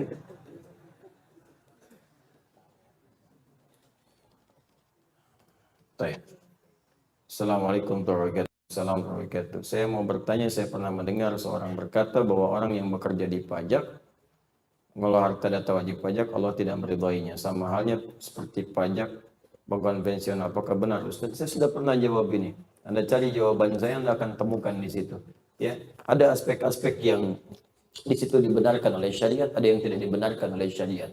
Ya, pajak itu bagian kalau mukfun ataupun bagian dari dharibah atau dari sebagian di negara Islam disebut dengan jizyah, ya, dan dibedakan dalam konteks yang lebih luas. Ada mukfun di situ, ada dharibah di situ, ada yang dibenarkan, ada yang tidak dibenarkan. Ya, yang dibenarkan itu apa? Sepanjang kemudian itu dikelola untuk kemaslahatan yang lebih luas. Kemudian di situ ada unsur-unsur yang tidak dilarang oleh syariat. Ya, seperti misalnya pajak yang tidak dibebankan pada hal yang seharusnya tidak keluar. Kemudian tidak memaksa keluar berkali-kali lipat yang kemudian dari situ bisa melahirkan madarat yang lebih kuat. Maka itu sifatnya boleh-boleh saja. Tapi kalau melanggar ketentuan seperti tadi, maka haram sifatnya. Ya, maka bagaimana cara solusinya? Yang diluruskan. Datang, jelaskan, masuk pada bagian yang dibenarkan, yang tidak dibenarkan kemudian dijauhi. Kan di situ banyak cabang-cabangnya yang mungkin bisa didapatkan. Ya, jadi jangan kemudian tiba-tiba seketika dipukul rata semuanya, tidak. Turunkan dulu hukumnya. Lebih jelas sehingga lebih terperinci, di situ baru kita dapatkan solusi-solusi yang bisa kita maksimalkan. Ustadz, saya sudah pisah dengan mantan suami 2 tahun. Ya namanya pisah pasti mantan. Kalau nyambung manten. Saya membiayai sendiri anak-anak. Mantan suami tidak memberi, namun dia dari bank, apa tetap harus kita tagih harfiah seorang ayah harus menafkahi, atau walau ayah tapi dari bank dan posisi pisah tetap haram? Begini Bu ya, itu kan saat pisah nanti hakim di pengadilan itu akan memutuskan ya siapa hak asuhnya. Ibu, biasanya ke suami tetap diberikan hak untuk kewajiban untuk memberikan nafkah untuk anak. Kalau untuk istri kan sudah pisah, makanya ibu sebut mantan, ya. Nah, makanya dari sini suami ingat ketika kewajiban itu melekat walaupun sudah berpisah, karena itu bagian dari biologis dia. Ketika berumah tangga dan terlahir, kewajiban tetap harus diberikan. Tetap harus diberikan. Jadi jangan lihat kepada mantan istrinya, lihat kepada anaknya. Karena nggak ada mantan anak. Nggak ada mantan orang tua. Suami ada mantan suami, istri mantan istri ada, mantan anak nggak ada. Mantan ayah nggak ada, mantan ibu nggak ada. Ini mantan ayah saya nih, nggak ada. Tetap ayah. Ini mantan ibu saya, tetap ibu. Karena itu, karena terikat masih dan dia mewarisi. Dia mewarisi. Perceraian kedua orang tua tidak menggugurkan hak waris anak itu darinya. Makanya hak waris tetap melekat. Walaupun jadi mantan ketika ayahnya meninggal, dia mendapatkan warisan. Istri tidak. Istri tidak, karena sudah berpisah di situ. Terhijab dia. Ya, maaf ya, maaf. Kematian, satu. Kemurtadan, riddah. Termasuk perceraian, itu yang menggugurkan kemudian bagian dari hak waris. Dia nggak dapat warisan. Suami istri pisah dengan suami meninggal, istri nggak dapat bagian waris. Selesai di situ. Ya, dan dibagi. Saat kemudian dia berpisah itu dibagi. Ada yang ditetapkan oleh bagian oleh agama. Kemudian murtad nggak dapat warisan. Ya, kemudian kematian ada 2 sebab. Memang wafat sebelum dibagi warisan, wafat. Ya, ingat bukan wafat duluan yang ahli waris. Kalau wafat duluan yang meninggal, kemudian ahli waris masih ada, setelah itu dia meninggal, tetap warisan diberikan kepada dia. Karena yang wafat duluan yang akan diwariskan warisannya. Yang kedua, sengaja membunuh orang untuk mendapatkan warisan, terhijab dia, nggak dapat warisan. Ya, nggak dapat warisan. Itu terjadi nanti di masa-masa, bahkan ada juga di Al-Baqarah itu. Ya, sebab dinamakan Al-Baqarah. Salah satunya begitu. Ada orang di keluarga yang sangat kaya tapi pelit. Saking pelitnya marah di bagian anggota keluarganya, maka malam-malam dibunuh dia. Ya, tujuannya apa? Tujuannya untuk mendapatkan warisan dari situ supaya hartanya bisa dikuasai. Jadi lemparlah kemudian jasadnya di jalanan, dilempar biasa, dia pergi. Dan orang nggak tahu siapa yang bunuh. Tuh. Jadi peristiwa itu, kalau nggak disebutkan kapan kejadiannya, siapa tokohnya, ini menunjukkan akan terjadi lagi di kemudian hari. Saya tanya pada Anda, ada kasus pembunuhan yang sengaja buang mayat di tempat-tempat terbuka? Ada. Ada kasus pembunuhan karena warisan? Ada. Ada kasus pembunuhan karena selingkuh? Ada. Makanya kasus-kasus itu diisyaratkan dalam Al-Quran di masa lalu supaya tidak terjadi di masa depan. Tapi kalau disebutkan tokohnya, kapan kejadiannya, ini menunjukkan kejadian itu hanya terjadi pada orang itu dan tidak akan terjadi lagi. Seperti Maryam, anaknya Imran. Disebutkan namanya plus bintinya sekalian. Wa Maryam ibnata Imran. Kejadiannya disebutkan. Tak pernah disentuh laki-laki manapun, tapi bisa mengandung dan melahirkan. Ini artinya yang bisa mengandung dan melahirkan tanpa disentuh laki-laki manapun cuma Maryam. Dan tidak akan pernah ada Maryam lain. Ya, ingat, tidak akan pernah ada Maryam lain. Walaupun di masa sekarang ada namanya Maryam, bisa mengandung, melahirkan tanpa bapak, banyak yang gitu mah. Ya, tapi yang tak disentuh laki-laki manapun cuma Maryam binti Imran. Jelas ya? Baik. Ini yang seperti ini tetap ada kewajiban Dan kewajiban itu tetap diberikan dengan cara yang halal. Jangan berikan yang haram, karena itu pun anak akan tumbuh, mungkin melahirkan pahala bagi Anda. Dengan istri mungkin berpisah, tapi anak itu mungkin jadi penghafal Quran. Anda kurang amalan, anak itu mewariskan amalan untuk Anda, maka berikan yang halal padanya. Supaya pekerjaan amal solehnya mudah dilakukan. Assalamualaikum warahmatullahi wabarakatuh. Assalamualaikum warahmatullahi wabarakatuh. Semoga Allah selalu mencurahkan rahmat kepada Ustaz kita semua. Semoga Allah berikan yang lebih baik kepada Anda. Saya mau bertanya, lebih tepatnya minta sarannya. Baiklah. Saya mau menjawab, lebih tepatnya memberi saran. Saya baru beberapa bulan kerja di sebuah perusahaan. Baik, di satu perusahaan. Lebih tepat, kita bekerja 8 jam, bukan kita, Anda. Anda bekerja 8 jam per hari plus 1 jam istirahat. Tapi dalam sehari, jika di total jam kerjanya cuma 4-6 jam per hari. Karena memang kerjaannya tidak banyak. Sisanya ada yang tidur, main HP, dan lain-lain. Beberapa bulan ini saya merasa risau, karena ini seperti korupsi waktu. Masya Allah. Mohon sarannya Ustadz, apakah saya harus meninggalkan pekerjaan? Karena saya takut ini akan menambah berat hisaban saya kelak di akhirat karena pekerjaan ini, dan karena saya menafkahi ibu saya dari pekerjaan ini. Mohon sarannya. Sepanjang pekerjaan itu halal, bukan pekerjaannya yang ditinggalkan, tapi kebiasaan Anda yang dirubah.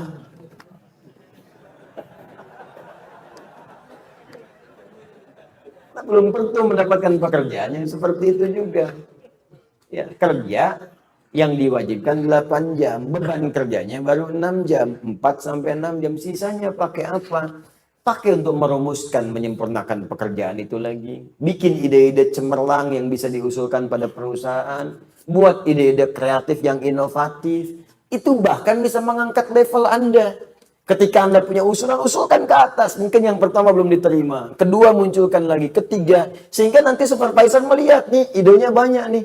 Nih giat nih, itu bisa mengangkat Anda level lebih tinggi. Naiklah jadi pengawas. Kalau sudah pengawas, cuma ngawasin lebih sedikit lagi.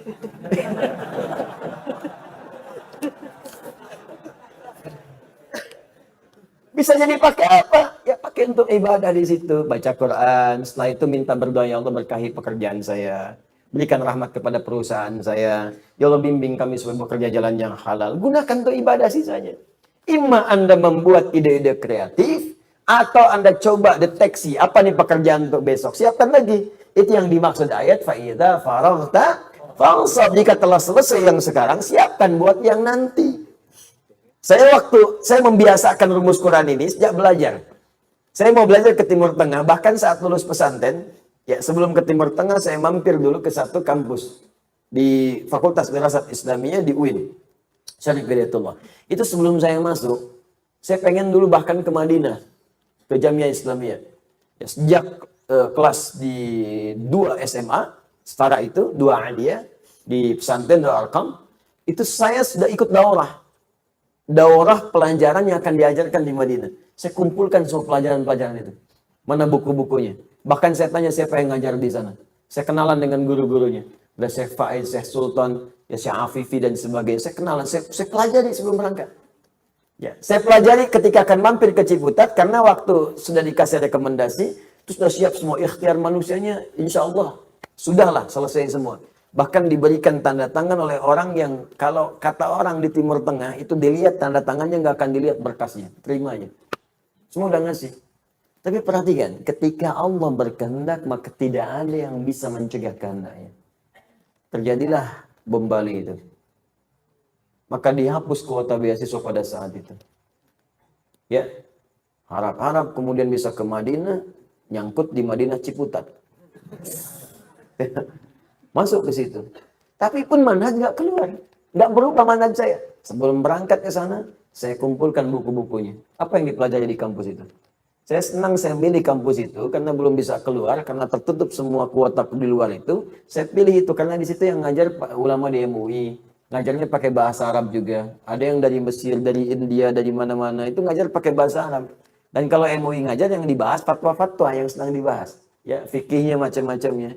Saya kumpulin dulu buku-bukunya. Sampai semua mata kuliah. Di awal-awal saya kumpulin. Ya, saya pelajari dulu. Jadi begitu masuk, udah jelas, saya udah tahu. Oh, ini yang mau dipelajari.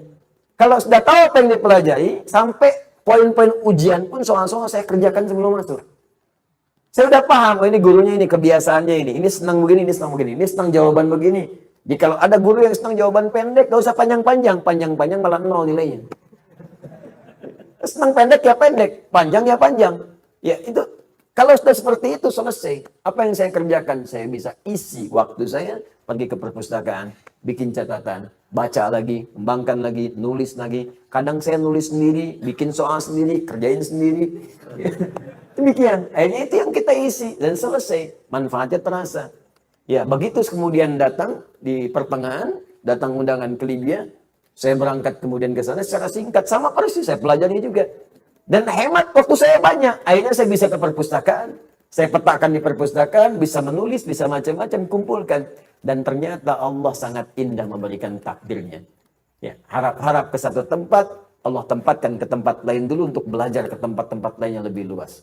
Dari Libya kalau libur bisa ke Mesir, talaki ke Syekh Azhar langsung belajar ke beliau, ke Tunis juga berangkat, sempat juga ke Saudi juga, masuk ke Ummul Qura juga, lihat juga sekitarannya. Jadi hampir semua tempat dengan skala madzhab itu saya belajar.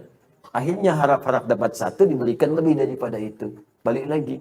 Maka fa'idha faralta fansab wa ila rabbika farghab. Jadi bukan ditinggalkan pekerjaannya, tapi dirubah kebiasaannya. Masih ada waktu?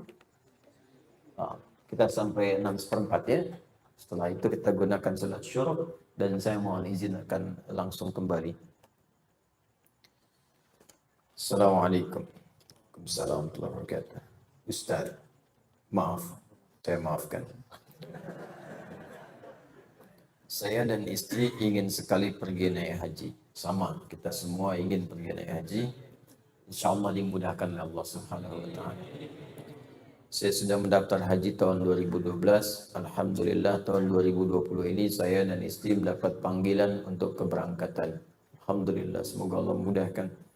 Tetapi kami tidak memiliki uang untuk menebus kartu porsi di bank. Ini masalahnya. Dana talangan sebesar 46 juta untuk kami berdua. Pertanyaannya, bolehkah atau halalkah bila kami meminta sumbangan ke sana kemari untuk membayar keberangkatan haji kami? Terima kasih atas penjelasannya. Quran surah ketiga Al-Imran ayat 96-97. Inna awwala baitin wudi'a lin-nasi alladhi bi Bakkah mubarakan wa hudan lil 'alamin fihi ayatun bayyinatun maqamu Ibrahim faman dakhalahu kana amina walillahi 'alan nasi hajjul baiti man istata'a ilaihi sabila. Allah sudah menyampaikan walillahi 'alan nasi hajjul baiti. Semua manusia itu punya satu hal yang diwajibkan oleh Allah untuk bisa menunaikan ibadah haji. Siapa mereka? Man istata'a ilaihi sabila. Siapa yang sudah berusaha menyiapkan kemampuan supaya bisa berangkat. Istita'ah asalnya bukan mampu. Ingat. Mampu qadirun. Istita'ah dari kata ta'at asalnya. Ditambah ista di depannya. Ta'at bagian kedekatan dengan Allah. Amal saleh.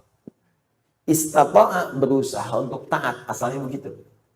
Ada usaha. Jadi istita'a itu usaha untuk mampu demi menaati Allah. Terjemahan yang tepatnya begitu. Usaha untuk mampu demi menaati Allah. Jadi sebetulnya setiap kita itu diminta oleh Allah berusaha supaya mampu haji. Jangan mengukur, saya nggak punya nih. Saya nggak ada nih. Bukan, usaha. Sampai kita punya kemampuan berangkat. Itu maksudnya. Dan usaha itu, saya beri mukadimah dulu ya. Usaha itu ada dua. Saya ulang ya. Usaha itu ada dua. Usaha dengan mengumpulkan harta.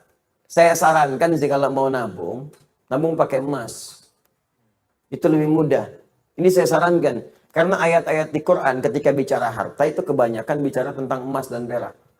Ya, misal Quran surah ketiga ayat ke-14. Paling kanan agak ke bawah. Zuyyina lin-nasi hubbus syahawati minan nisa'i wal banin wal qanatiril muqantarati minan dzahab wal fiddah.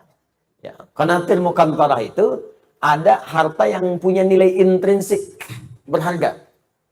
Yang kalau dikumpulkan punya nilai. Jadi ada harta yang punya nilai intrinsik, ada yang ekstrinsik. Intrinsik itu di dalamnya memang ada nilainya. Ya sudah ada nilai, jadi nggak berpengaruh oleh apapun. Emas itu, kalaupun pecah, masih bisa dijual. Ya, tapi uang kalau sobek ya kertas kok. Nilainya berubah-ubah. Makanya sekarang selalu mengalami devaluasi. Menurut saya bukan mengalami penurunan, tuh memang nilainya diturunkan dengan kepentingan tertentu. Dulu itu masih menggunakan emas. Ya, masih menggunakan emas. Isyarat Quran, hadis masih dipakai. Bahkan di Amerika pun masih pakai. Pada tahun 1930-an, 1934, dari 1932 itu diuji coba. Dia ada sekumpulan orang berkumpul memikirkan sifat monopoli. Bagaimana memonopoli dunia dari sistem keuangan. Maka diwujudkanlah uang kertas itu. Diuji coba asalnya di negara barat sana. Lokal sifatnya. Lokal. Apa yang diuji coba? Ditarik emas-emas dari penduduk lokal, dibuatlah uang kertas. Yang tidak mematuhi diberikan hukuman. Maka dari situ diberikan uang kertas, tapi uang kertas itu masih punya nilai setara dengan emas. Diberikan per onsnya emas itu setara dengan $20 pada masa itu. Terus orang nukar tuh, yang sadar bahwa kertas ini nggak punya nilai intrinsik, maka dia menyimpan kemudian emasnya di tempat lain supaya tidak kena hukuman. Ini kisah nyata ini, nanti ada perjanjiannya. Nah teman-teman sekalian, apa yang terjadi? Ketika uang itu sudah menyebar dan emasnya cukup terkumpul, maka diturunkan, didevaluasi nilainya. Yang tadinya per onsnya $20, ya diturunkan nilainya. Seakan-akan harga emas itu jadi naik, padahal emas itu segitu-gitu aja. Ya, uangnya turun lagi. Jadi berapa? $35. Ya, nilainya terus bertambah. Jadi seakan-akan jadi mahal gitu. Ya, padahal uangnya diturunkan, nilai uangnya yang turun, bukan barang yang naik. Apa yang terjadi ketika mereka melihat kemudian jadi nilai itu berkurang, si emas itu kemudian punya nilai lagi, disetarakan lagi, akhirnya mereka borong lagi. Melihat uji cobanya berhasil, maka dipaksakanlah ke seluruh dunia. Maka dipaksa mata uang yang kita gunakan untuk turun nilainya. Mata uang mereka naik. Makanya satu kita balas dengan 13.000. Mereka cuma mengeluarkan satu, kita keluarkan 13.000. Dikuraslah kemudian harta benda kita keluar. Paling gampang. Makanya nggak ada nilainya. Tempat lain ada yang 20.000. Mereka ngasih satu, kita ngasih 20. Dan yang paling gampang itu kan kertas. Kertas kalau disobek, dihilangkan nilainya, nggak ada nilai. Sudah pulaunya keluar, sudah hartanya keluar, sudah emasnya diambil, ditukar dengan kertas. Mana ada kita nukar emas dengan kertas? Kertas nggak ada nilainya, disobek udah hilang. Bagaimana sekarang kalau mereka hilangkan? Kami sudah tidak menggunakan sistem uang lagi. Sementara harta benda kita sudah pindah. Apa yang mau kita sesali kemudian aja? Nah makanya ini bahasa, ini ilmiah ya, ilmiah. Kalau mau diskusi silahkan. Ini ilmiah. Jadi kita diskusi. Makanya dulu Bung Karno ketika membuat uang itu konsultasi pada ulama. Dan ulama mengusulkan tetap berikan nilai intrinsik di uang kertas itu setara dengan emas, sekian ons misalnya. Ya sekian gram, supaya ada nilainya. Kalau enggak itu jadi kertas. Itu sempat dipakai. Coba belajar sejarah yang baik. Cek lagi ke belakang. Dulu nilai uang kita itu ada setara dengan emasnya. Belakangan kemudian dihapuskan, jadi kertas saja di situ. Makanya nilainya semakin melemah. Sebetulnya bukan uangnya yang lemah, bukan bendanya yang naik, uangnya yang dilemahkan. Kalau bendanya segitu-gitu aja, tempe kan gak berubah segitu-gitu juga. Cuma nilai uangnya melemah, seakan-akan tempenya naik, padahal keratnya segitu aja. Akhirnya tempe pun disesuaikan dengan uang. Ya kan, 2.000 tebel, 1.000 tipis, gitu kan. Ya, 500 udah tipis dibelah. Gitu kan? Itu cuma belajar di situ. Terus ada perjanjian dulu, se-Eropa itu diajak kumpul. Makanya bikin dulu ada The Fed ya, masih sekarang sampai ada. Terus IMF dibuat pada saat untuk ngutang-ngutangi. Ya itu ini pelajaran ya, mesti kita tahu gitu ya, konteks ini untuk belajar. Makanya ekonom kita itu selain pintar mesti soleh. Supaya dengan kesolehannya bisa memberikan manfaat untuk bangsa. Itu poinnya. Dan kita mesti belajar. Nah termasuk ini bisa dibawa bekal untuk haji. Kalau mau haji, mau umroh, nabung pakai emas. Nggak akan berubah. Nabung pakai emas. Silahkan ada logam mulia, ada dinar, kumpulkan. Demi Allah saya katakan ya, nilai itu, karena emas tuh punya nilai intrinsik, maka dia akan terus naik. Akan setara. Harga kambing di masa Nabi sampai sekarang pun sama nilainya segitu. Jadi walaupun orang kelihatan naik sekian juta. Dulu cuma 1, sekarang juta. Dinar cuma 1 dinar, selesai. Dari dulu 1 dinar, sekarang 1 dinar. Ya. Dari dulu emasnya sekian, ya sekian. Anda kalau nabung pakai emas, mungkin nggak akan 20 tahun, 40 tahun. 10 tahun Anda pakai Haji ONA Plus tuh. Kenapa? Karena yang Anda kumpulkan tuh nilainya itu terus naik. Sementara kalau Anda nabung segitu-gitu juga, juta ya sejuta. 25 juta ya 25 juta. Cuman persoalannya ketika berangkat, didevaluasi nilainya seakan jadi mahal. Naik. Di kerja keras Anda itu terkumpulnya cuma segitu. Coba bayangkan kalau 10 tahun Anda dapat penghasilan, belikan emas, belikan emas, belikan emas. Mungkin akan turun jaraknya. Orang yang nabung 20 tahun nanti lama-lama, mungkin Anda cuma 10 tahun pakai warna plus. Dapat Anda di situ. Kalau nggak percaya silakan coba buktikan pelan-pelan di situ. Dan tidak melanggar hukum. Karena uang transaksi yang kita gunakan tetap rupiah. Kita nabung pakai emas, jual pakai rupiah, setelah itu berangkat. Ya kan? Apa yang dilanggar ini? Nggak ada yang dilanggar. Dan kita memberikan pelajaran bahwa ada nilai di balik itu ketika mengikuti tuntunan-tuntunan Rasulullah SAW dan menghidupkan nilai kebangsaan kita di situ. Jelas di sini? Baik, itu bagian pertama. Yang belum jelas adalah kembali ke sini tadi. Nah, sekarang bagaimana keadaannya? Yang kedua, ada kesalahan yang fatal juga yang kedua. Apa kesalahannya? Dana talangan. Jelas kok kaidah Qur'annya. Kalau mampu berangkat, belum mampu nunggu, nabung dulu. Gitu, ini ditalangin. Sehingga ketika ditalangin, terlihat semua mampu. Padahal belum tentu ada kemampuan. Ketika ditalangi, antrian muncul. Karena semua orang pengen daftar. Karena merasa ditalangi. Akhirnya apa yang terjadi? Yang tadinya setahun, cuma 2 tahun. Orang dulu cuma bulan-bulan, Pak, nunggu. Setahun nanti bilang. Bahkan ada yang, insya Allah bulan depan, Haji berangkat bulan depan. Sekarang nggak bisa 10 tahun lagi. Masya Allah. Ya, barengan sama cucu berangkat. Ada yang baru lahir udah daftar haji. Baru lahir. Ada yang di kandungan udah daftarin haji. Kandungan. Anda bisa bayangkan. Kenapa? Karena tadi ditalangin. Saya sih sering menyarankan. Dan para ulama-ulama lain juga mengatakan. Berhenti dulu deh dana talangan itu. Berhenti dulu. Ya, supaya bisa menyelesaikan kuota yang sekarang dulu. Kalau itu diselesaikan, yang lain ngantrinya gampang, Pak. Ya, sambil antum nabung dari sekarang. Coba antum daftar sekarang. Belum dilunasin, utang masih ada. Nah, statusnya kan utang tuh. Nyicil sampai 24 tahun. Antum kalau beli emas 24 tahun, 10 tahun berangkat tuh enak plus. Dapetin tadi. Nah, jadi ini persoalan yang harus diselesaikan. Pelan-pelan dari itu jadi usulan. Boleh diusulkan nanti usulkan kepada Kemenag misalnya. Kemenag menyampaikan dibahas di atas, jadi keputusan, jadi kebijakan. Boleh, kan kita bisa mengusulkan. Ya, yang tidak boleh itu ribut-ribut, yang tidak boleh makar itu nggak boleh. Yang tidak boleh misalnya bertentangan itu nggak boleh. Yang kita usulkan boleh nggak usulan karena pertimbangan begini itu sah hukumnya. Nah, sekarang terjadi seperti ini, bagaimana caranya? Ya sudah ada keberangkatan di depan mata, apa yang ada. Sekarang lihat dulu apa yang paling halal Anda punya, yang Allah titipkan pada Anda. Itu dulu manfaatkan. Manfaatkan itu dulu. Ya, lihat aspek kebutuhannya. Oh, Masya Allah, pakaiannya terlampau banyak. Terlampau banyak pakaian saya. Insya Allah, bismillah. Yang ini saya sedekahkan. Oh, ini bisa dijual untuk nutupin dulu. Ya, sebelum berutang. Sebelum minta sumbangan. Lebih baik Anda meminta kepada Allah dibandingkan minta kepada manusia. Bagaimana cara minta kepada Allah? Gunakan amal saleh. Datang Anda. Khidmat ke masjid. Khidmat ke orang saleh. Khidmat misalnya ke orang yang iri tanya. Kalau antum rajin sekali, iya ini ikhtiar saya untuk bisa berhaji. Ikhtiar saya berhaji. Ini rumus ada di Quran surah kelima ayat 35. Paling kanan sebelah bawah. Ya ayyuhalladzina amanu taqullaha wabtaghu ilaihil wasilah. Hai orang-orang beriman, tingkatkan takwamu kepada Allah. Dengan takwa itu cari wasilah untuk mewujudkan harapan dan doa-doamu. Jadi Allah meminta tingkatkan lewat takwa. Meminta sumbangan tidak dilarang. Cuman itu barangkali kurang mendekati nilai takwa. Kalau bisa berikhtiar dengan takwa. Bekerja dulu. Khidmat ke masjid, datangi seperti yang tadi saya sampaikan. Ketika ditanya, akhi, rajin sekali antum di sini. Bukan rajin, saya sedang berikhtiar. Mudah-mudahan Allah ridho dan memanggil saya ke tanah suci. Memang belum dipanggil. Sudah dari 2012, tinggal sekian lagi. Mungkin Allah lembutkan hati orang itu. Kalau dia nggak sendiri ngasih dengan izin Allah, dia berikan relasi kepada yang lain. Rumus ini pernah saya sampaikan kepada teman-teman yang ngaji dengan saya. Dan pernah saya ceritakan. Jadi saya ajarkan, antum belum ada nabung, sudah nabung Ustaz. Baik, dah ini ayatnya, baca oleh antum. Saya kasih ayat-ayat haji. Dari Al-Baqarah 196 sampai dengan 204, ya 203 maaf.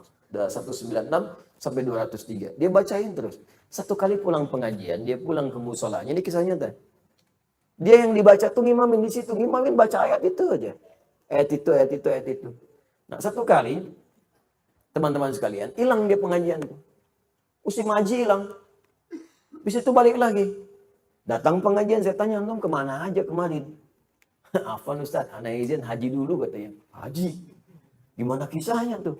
Di ternyata waktu kita latihan manasik Ustaz, kita kan suka bikin manasik setiap tahun, terbuka. Bagi yang haji, bagi yang belum haji, supaya jadi pelajaran. Ya, kita adakan di Bekasi dengan miniatur-miniatur, Ka'bah, miniatur macam-macam. Jadi dia ternyata begitu orang banyak mendengarkan, menyimak, ada yang moto, ada yang video, dia menangis terpaku di depan miniatur Ka'bah.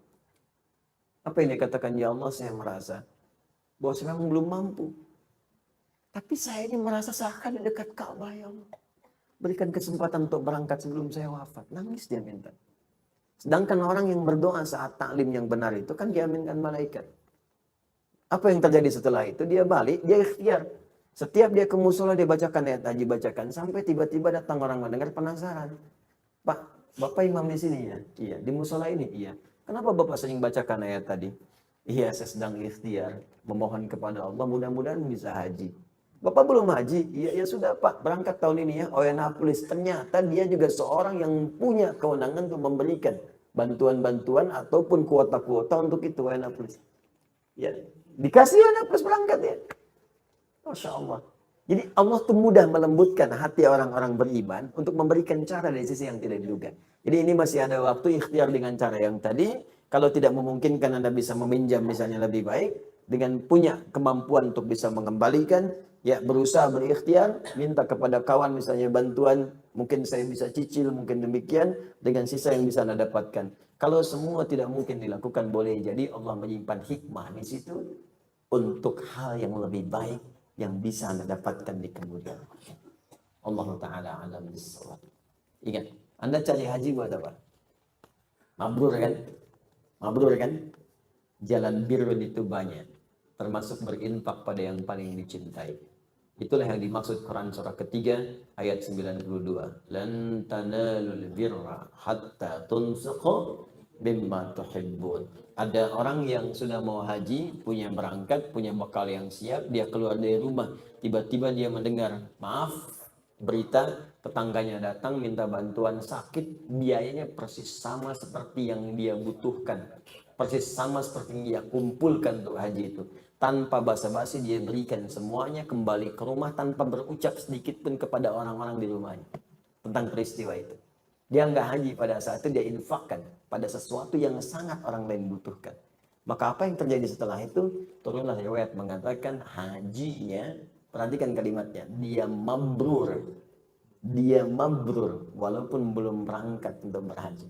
Bahkan dari riwayat yang menyebutkan kalaulah bukan perilaku orang ini seperti itu dia berinfak, tentulah belum tentu diterima orang-orang yang haji yang sekarang bertawaf nih, yang atau berwukuf di Makkah Al-Mukarramah.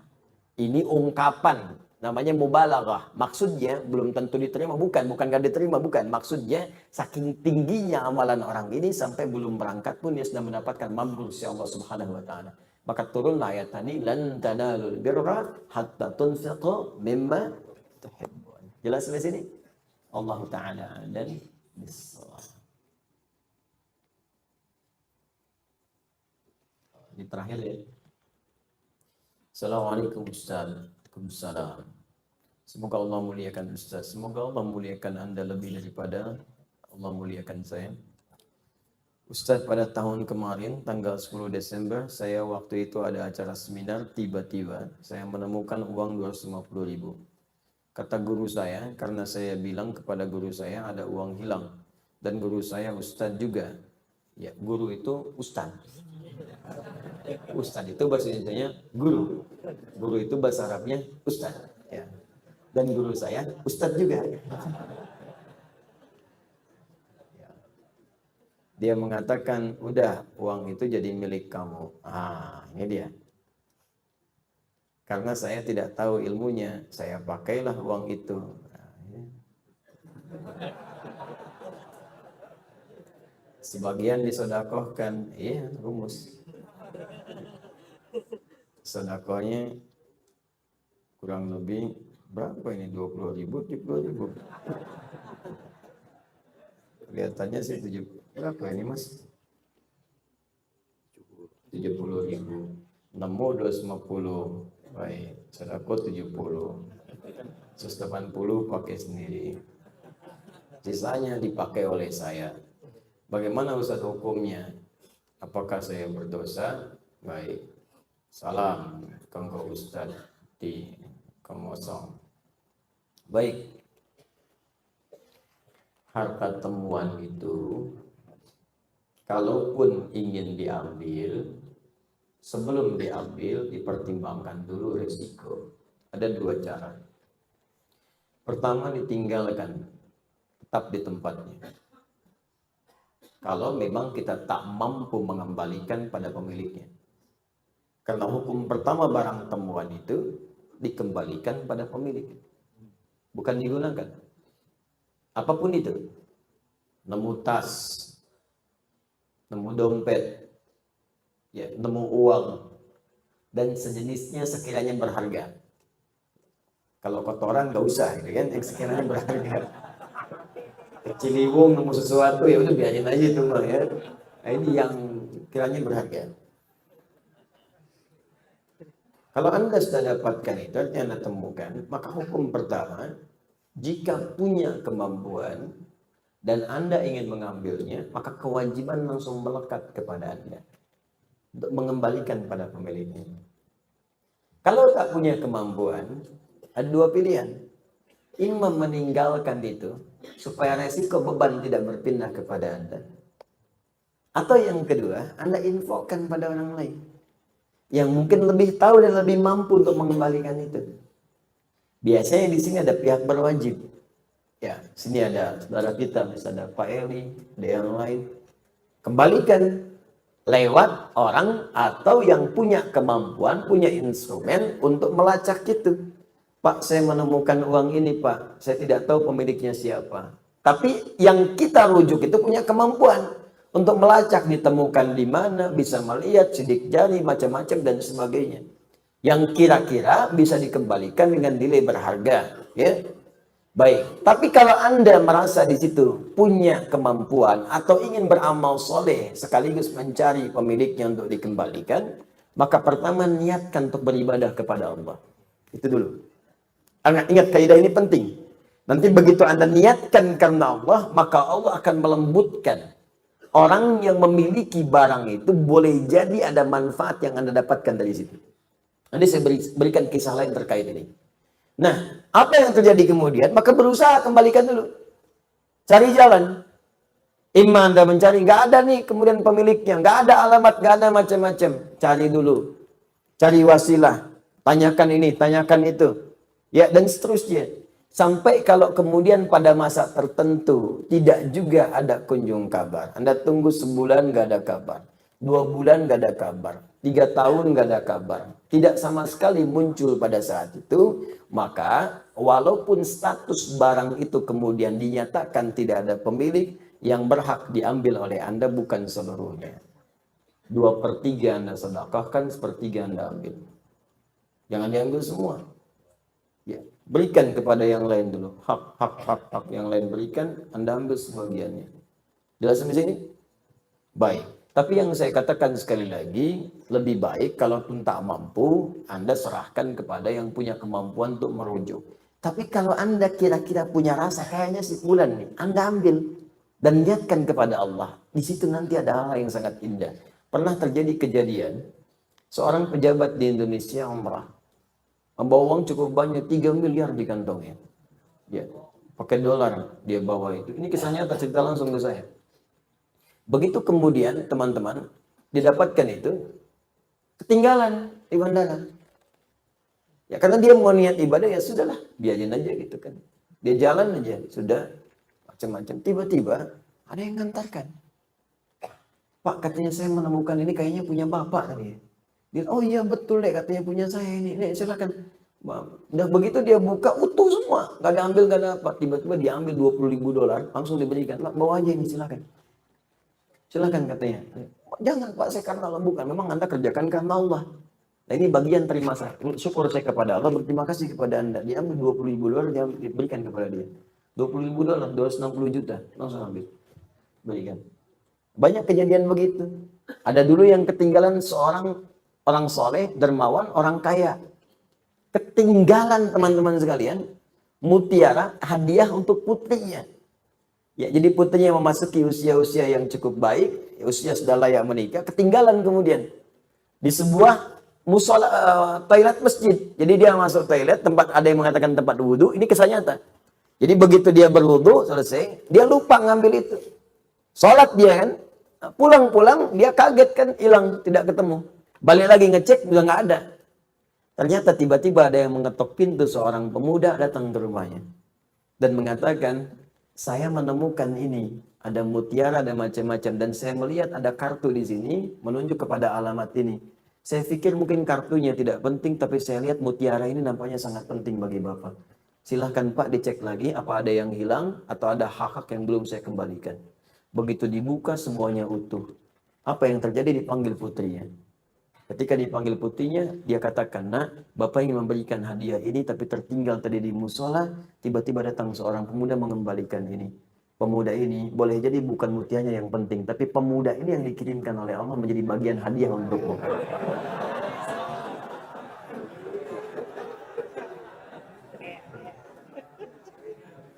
Makanya kalau nemu mutiara, jangan dijual ke pasar luar. Cari pemiliknya dulu, cari pemiliknya. Dia siapa tahu dia masih punya cucu, masih SD. Untuk dia, mungkin jodohnya anak antum di kemudian hari. Namun jadi kekerabatan, jadi teman kan. Mungkin pemilik perusahaan, mungkin macam-macam. Jadi bagian yang mungkin Allah datangkan rezeki di situ. Jelas ya? Terus kasus yang tadi bagaimana Ustaz? Anda ambil 70 ribu. Ya, maaf, Anda berikan 70 ribu. Banyak kan Anda ngambilnya. Ya, 250 ribu. 250 ribu bagi 3 berapa? Cepat. Cepat tuh Joni. Berapa? 80 sekian, 82. Ya kan? Maka ya sudah, Anda kembalikan aja dulu, tambahkan yang tadi. Ya, keluarkan. Berarti kan yang Anda ambil 100, 250 ribu kurangi 70, 80, ya kan? Maka 100 ribunya keluarkanlah, ya, keluarkan. Dikeluarkan kemana Ustaz? Sedekahkan pada yang memerlukan. Ya, berikan, dan semoga Allah ridha dengan apa yang telah Anda kerjakan, insya Allah. 3 menit lagi ya. Kepanjangan nih. Ya, saya baca selesai jawabnya bulan depan. Tahan ya. Jadi kalau mau nanya langsung ke intinya aja ya. Atau nanti kertasnya kasih saya dulu sebelum ke sini supaya saya bisa baca. Nanti kalau baca langsung disimpulkan. Afwan Ustaz. Waalaikumsalam warahmatullahi wabarakatuh. Mana urutan yang benar? Belajar irama, langgam dulu dalam membaca Al-Quran atau belajar makhraj dulu? Belajar tajwid dulu. Tajwid. Ya, tajwid itu adalah membaca dengan baik dan benar. At-tajwidu lughatan al-ityanu bil jayyidi wa istilahan ilmun yurafu bihi haqqu mustaqam as-sifati wal muludi wa ghairi dhalika kat tarqiqi wa tafhim wa nahwihima. Ma ghayatu ilmi at-tajwid wa ghayatu bulugh nihayati fi talaqil qur'ani alamatul luqiyah min al-hadith nabawiyyah as-sahiyyati wa qila ghayatu sawnul lisani lil khata'i fi kitabillah ta'ala. Paham? Tidak. Tajwid artinya mendatangkan sesuatu dengan baik dan benar. Secara istilah dalam ilmu syariat adalah satu ilmu. Yang diketahui dengan ilmu itu cara membaca Quran dengan benar. Makhrajnya, sifatnya, panjangnya, pendeknya, tebalnya, tipisnya, seperti diajarkan oleh Rasulullah SAW. Makanya kalau orang belajar tajwid, bacaannya baik dan benar. Kalau sudah baik dan benar, maka tidak ada yang diperbaiki. Nah, ini ada orang belajar tajwid dengan cara yang tidak baik dan tidak benar. Makanya muncul kemudian ilmu tahsin, ilmu untuk memperbaiki. Apalagi yang nggak belajar. Anda bagaimana bisa belajar irama kalau nggak tahu cara bacanya? Itu yang tidak tepat. Nah sekarang kebanyakan, bukan kebanyakan lah, beberapa ada yang mengikutkan tajwid kepada irama, itu kebalik. Orang kalau udah belajar tajwid akan muncul irama sendiri. Karena Quran itu istimewa. Silahkan cek, masing-masing akan muncul. Anda kan bisa bedakan irama langgamnya Syekh Sudais dengan Syekh Suraim. Ya, walaupun yang satu tinggi, satu rendah, mirip-mirip, Anda bisa tahu, oh ini Syekh Sudais, ini Syekh Suraim. Ini Syekh Mishail Rasid. Ya, ini Al-Affasi. Syekh Mishail Al-Affasi. Nah, ini si fulan, ini si fulan. Ya, ini Matrud. Ini Al-Ghamdi. Dari mana tahunya? Muncul sendiri.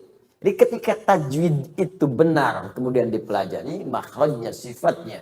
Makhraj tempat keluarnya huruf. Sifatnya itu karakteristik huruf. Kadang-kadang keluar di tempat yang sama, cuman sifatnya beda. Ini makhraj nih, tempat keluar masjid. Cuman kan keluarnya beda-beda. Ada yang tangannya begini, ada yang tangannya begini, ada yang tangannya begini, ada yang begini. Tempat keluarnya sama, cuman gayanya beda. Ya, ada yang keluarnya di bibir misalnya mim waw, mim waw, mim waw, mim waw. Bah. Ya kan? Tempatnya sama, mim waw, mim waw, mim waw. Cuman sifatnya beda. Mim waw. Mim waw, gitu ya. Da dengan ta, tempatnya sama. Da, ta. Makanya bunyinya beda. Da, ta. Da, ta. Hamzah dengan ha, tempatnya sama makhrajnya. Harful hawa. Cuman sifatnya beda. Makanya ketika keluar bunyinya beda. Ha, a. Nggak terhambat. Ya, ditahan di sini. Ha. Ditahan di sini.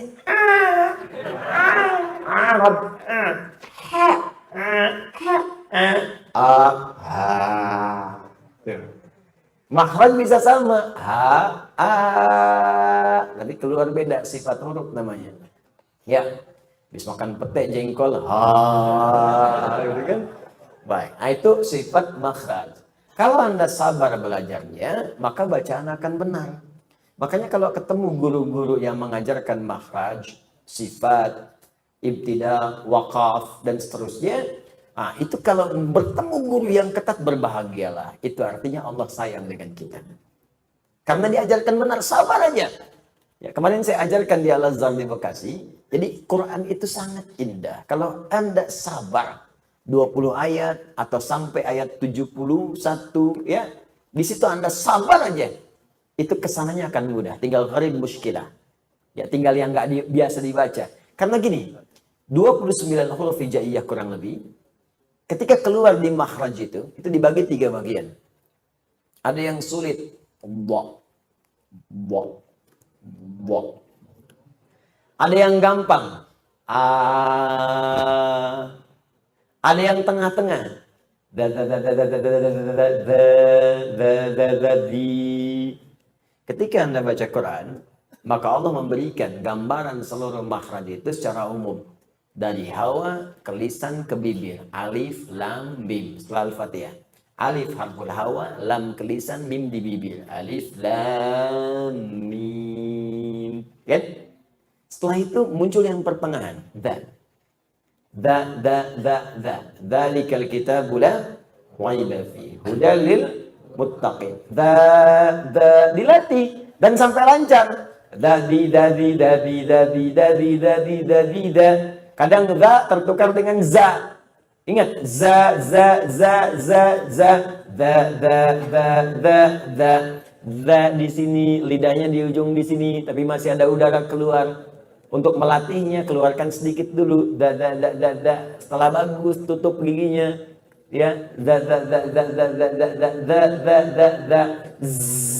za. Ya, kadang sering ketukar. Ada za, ada za, ada ja, beda. Ya, za, salah, idza zulzilatil ardu zilzalaha. Ada yang ijajul jilatil ardu jilat. Ya, za. Nah, supaya kita mudah, oleh Allah diajarkan da. Begitu lancar da, jadi di. Makanya ayat kedua ketika tadi kalau kita la raiba fi hudal lil muttaqin, munculkan di ayat ketiganya. Alladzina, di. Lancar ditemukan dengan zai, za. Ayat 3, alladzina yu'minuna bil ghaibi wa yuqimuna as-salata wa mimma razza. Za lancar, dadi zazi zada dazi dadi zazadi dadi za za. Maka dimunculkan zi dipertemukan dengan zi. Ayat 4-nya. Walladzina yu'minuna bima unzil. Zi bertemu dengan zi. Di situ dilatih lidah kita supaya terbiasa. Kalau sudah sampai ayat 70-71, diketemukan. Da ketemu dengan ta, ketemu dengan sin, ketemu dengan sya, ketemu dengan ha. Kumpulkan satu ayat di situ. Ya. Qala innahu yaqulu innaha baqaratul la dhalulun tuthirul arda wa la tasqil hartha musallamatul la syiyata fiha. Ketemu ada sa, ada za, ada sa, ada sya, ada ha. Dikumpulkan semua. Kalau udah lancar itu ringan lidah kita. قال إنه يقول إنها بقرة لا ذلول تثير الأرض ولا تسقي الحرث مسلمة لا شية فيها قالوا الآن جئت بالحق فذبحوها وما كانوا يفعلون فذبحوها.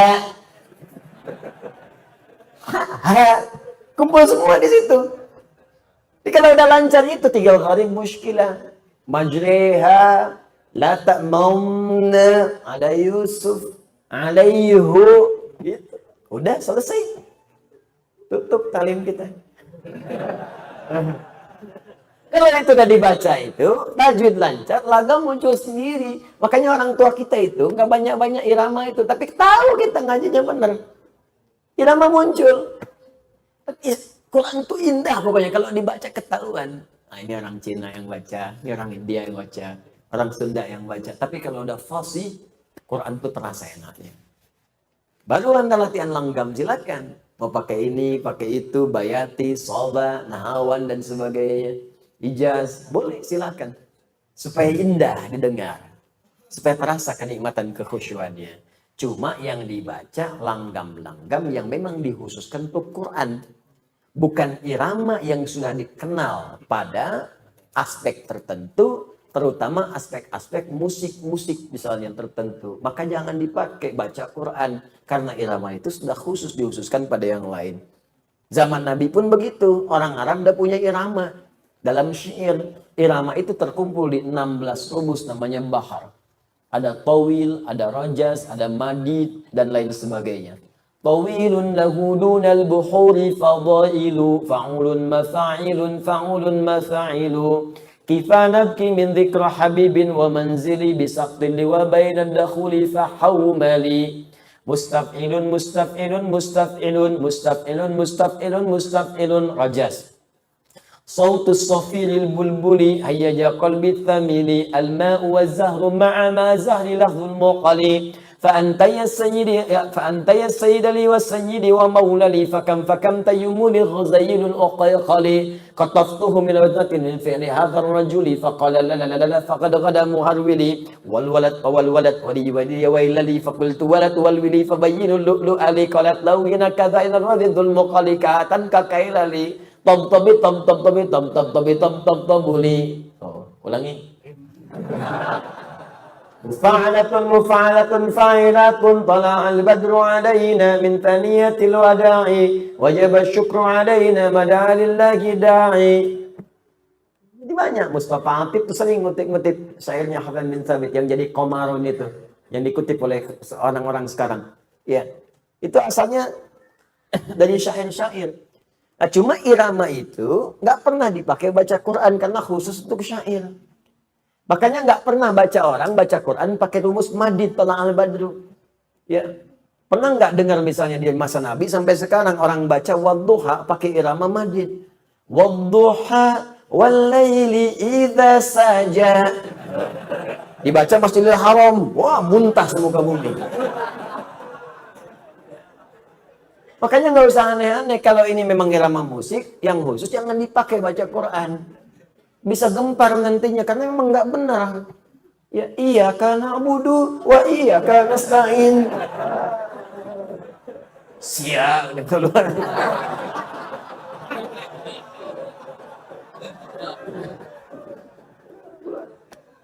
Jelas ya, makanya nggak usah aneh-aneh. Baca Quran, langgam Jawa, langgam tajwid, jadi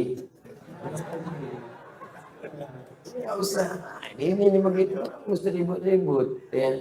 Jadi belajar yang betul dulu. Ya, kalau dari sudut pandang fikih boleh kan tidak ada larangannya. Iya, tapi kan ada kepatutan di situ. Ada kepatutan. Orang-orang Anda sendiri kan merasa itu nggak benar. Karena merasa nggak enak juga dalam hati. Dan hati itu nggak bisa diingkari. Nggak bisa diingkari. Jadi kalau Anda baca dengan hati, maka nilai Quran itu hadir dalam jiwa. Dan Quran akan terasa jadi milik Anda dalam kehidupan. Maka kan orang sering katakan, sentuhlah ia tepat di hatimu. Maka ia akan jadi milikmu untuk selamanya. Catat. Jelas ya? Nah, jadi sudah ya. Jadi ini urutannya tajwid dulu, baru akan muncul langgam, baru belajar. Ya.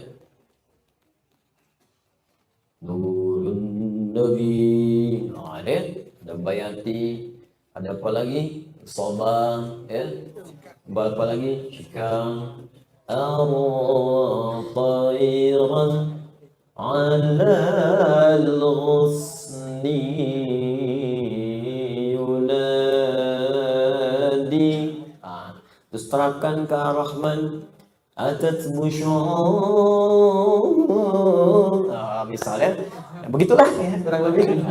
Saya nggak pandai begitu ya. Tapi setidaknya belajar sedikit-sedikit supaya tahu gitu, tahu. Itu biasanya dipakai di Ar-Rahman. Ya, kalau di Qul Huwallah nggak bisa, ya, terlalu pendek. Jelas ya? Saya kira itu yang bisa saya sampaikan. Semoga Allah memuliakan kita semua.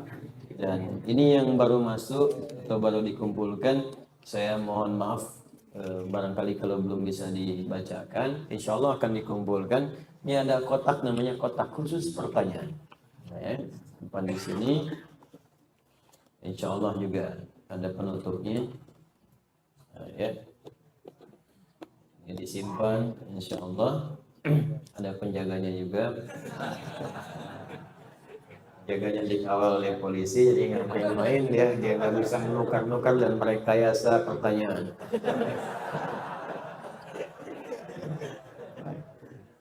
Teman-teman, izin menyampaikan beberapa hal.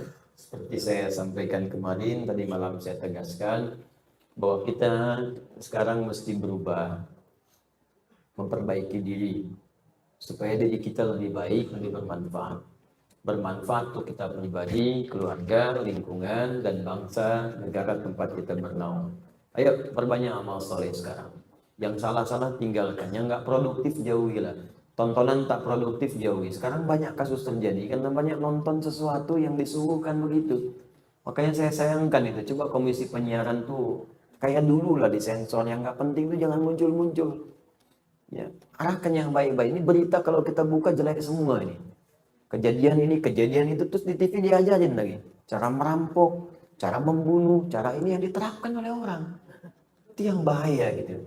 Nah, sekarang kita tunjukkan cara yang berbeda. Kita bangun bangsa ini, kita cintai dengan cara yang benar. Ya, jauhi hal-hal yang tidak produktif, sekarang tingkatkan yang baik-baik. Nah, sekarang tidak ada cara yang paling baik kecuali dengan Al-Quran. Al-Quran yang merubah jahiliyah jadi khairul ummah. Jadi orang-orang baik semua. Saya sudah mengeksekusi itu dengan izin Allah. Kemarin saya buka di Bekasi. Kita akan maksimalkan untuk mendekat pada Quran dengan 3 tahapan belajar. Pertama, nanti ada tahapan menghafal Quran. Ya, saya sudah buka kemarin kuliah umum. Kita beri nama usahakan ya Al-Quran hafal. Sekolah terbuka, disingkat UAH. Ya, jadi di situ kita menghafal Quran, tapi sistemnya sistem yang memang formal. Jadi Anda masuk, ya Anda belajar, Anda siswa, Anda santri. Mahasantri, santri gabung. Ya itu tidak ada batasan. Silahkan mau sepuh, mau muda, mau kecil, sepanjang mau silahkan ikut di situ. Dan Anda tinggal dapatkan ya perangkatnya, nggak ada bayar-bayar, nggak ada macam-macam, nggak ada SPP. Karena saya memang ingin semua mendapatkan ridha Allah. Ya, Anda mungkin hanya berinfak cuman beli buat Anda saja, ya perangkat belajarnya, di situ ada buku, ya itu buku nanti untuk hasilnya nanti untuk support lagi, untuk cetak musab yang lain lagi gitu kan, kepentingan-kepentingan lebih penting, situ dikumpulkan. Nanti saya bikin kurikulum, sebulan sekali kita kumpul selama 18 bulan. Dibagi dua, yang pertama menghafal yang santai. Jadi cara santuy untuk menghafal, di situ Anda menghafal sehari 1 halaman. Cuma kita ajarkan. Yang kedua percepatan. Percepatan itu ada yang langsung 30 hari, 30 juz. Ada yang nanti dia cara santai dulu, setelah roh Qurannya dapat, maksudnya zauknya rasanya, setelah itu dipercepat. Nah nanti Anda dapat ijazah di situ, dapat sertifikat, di wisuda juga.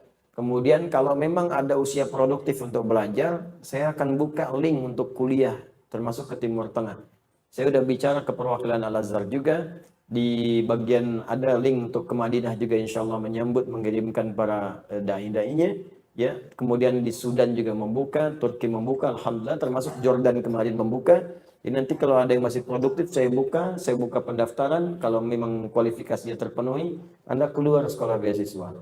Kalau ada yang kemudian tidak produktif untuk sekolah, tapi mau jadi imam, nanti ada pelatihan imam. Saya sudah kerjasama dengan Al-Azhar, saya kirimkan beberapa untuk belajar di sana. Khusus pendidikan imam dan dai selama sebulan.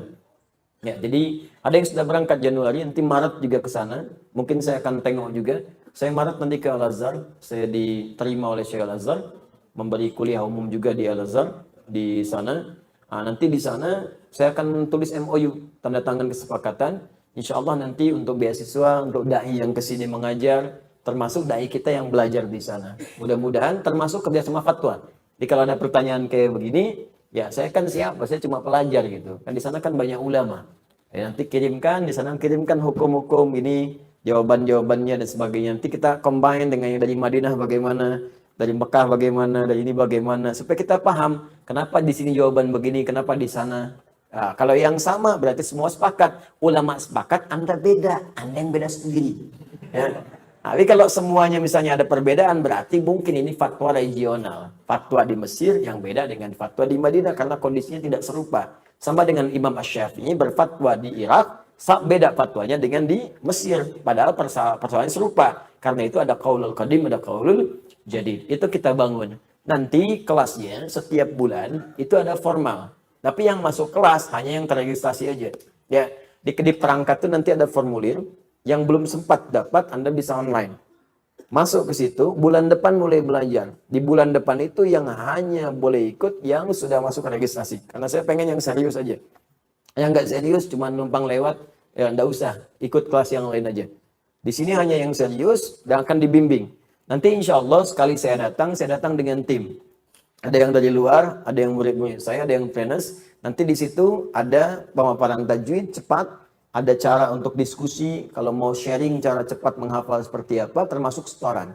Ada setoran harian, tinggal datang ke pusat ke Bekasi. Di situ nanti akan berlijar para guru-guru, Anda di situ tinggal mau datang setoran bisa. Dan setoran harian per kelompok. Jadi nanti ada dikelompokkan, setoran ke situ, nanti dimasukkan ke admin. Setiap hari ada laporan, ada form. Jadi kelihatan. Ya, yang siapa yang nggak ngafalin kelihatan di situ ada peringatan dan seterusnya. Ya, kalau yang perempuan nanti nggak baca misalnya nggak ngafalin kelihatan ada keterangan Ustadz sedang libur datang bulan misalnya. Oh baik libur. Tapi laki-laki nggak bisa. Awas. Ya. Ustadz maaf saya datang matahari. Oh nggak ada alasan. Cukup ya. Nah, itu semua dikumpulkan. Anda kalau mau terlibat silahkan di angkatan pertama baru dibuka dan terbuka untuk umum seluruhnya. Dan sekali lagi ingat ya, kalau ada nanti yang minta-minta, oh maaf Pak, Ustaz tadi membuat kebijakan baru, ada biaya 2 juta, oh teke aja orang itu, ya, kasih tahu saya. Nggak ada yang seperti itu. Itu Anda hanya dapatkan perangkat belajar, ya infak di situ, berapa tuh 200.000 apa berapa gitu ya, dapatkan itu. Setelah itu sudah selesai, kesananya tidak ada, kecuali kalau nanti ada kebutuhan kita akan sampaikan supaya kita atasi bersama-sama. Bisa teman-teman kita ini admin mau bikin ini untuk komputer pendataan, kita iuran ya 50.000 misalnya ya, ayo siap siap. Kita kumpul ya, kita harus sewa ruangan. Kayak kemarin saya mau kuliah umum, begitu mencari, yang nyari bilang panitia, Ustadz ini mesti bayar di ballroomnya. Berapa? Wah ini per orang 100.000 paketnya. Oh saya bilang 100.000. Kalau datang 5.000 orang harus juta. Dari mana dapatnya? Ya udahlah rumah Allah aja. Rumah Allah kan nggak bayar gitu kan. Akhirnya di Bekasi alhamdulillah ada Al-Azhar, kita himpun di situ, ya ini semua gratis, dapat itu yang kita dahulukan. Saya kalau ada rezeki saya start sendiri. Ya, kalau kita mau bersama-sama soleh, saya bagi nanti bareng-bareng supaya kita selesaikan. Tujuan kita Allah ridha dengan kita semua. Rugi kalau semua ditransaksikan dengan dunia, nanti bakal akhiratnya berkurang. Ya, saya kira itu yang saya sampaikan. Semoga Allah muliakan, Allah sayangi kita semua. Saya mohon izin berikan akses kemudahan bagi saya untuk kembali, karena saya harus segera jam 9 sudah berada di Bekasi lagi. Ya, saya harus menutup satu acara tertentu dan memang di situ saya yang menutup. Ya, jadi tolong berikan saya kesempatan supaya memudahkan saya untuk kembali. Demikian teman-teman sekalian, semoga sekali lagi Allah menerima ikhtiar kita, menerima ibadah kita, dan insya Allah dengan itu memberikan pahala-pahala terbaik untuk kita semua. اللهم تقبل منا انك انت السميع العليم وتب علينا انك انت التواب الرحيم. اللهم ربنا نحمدك حمدا شاكرين حمدا ناعمين حمدا يوافي نعمه ويكافئ مزيدا.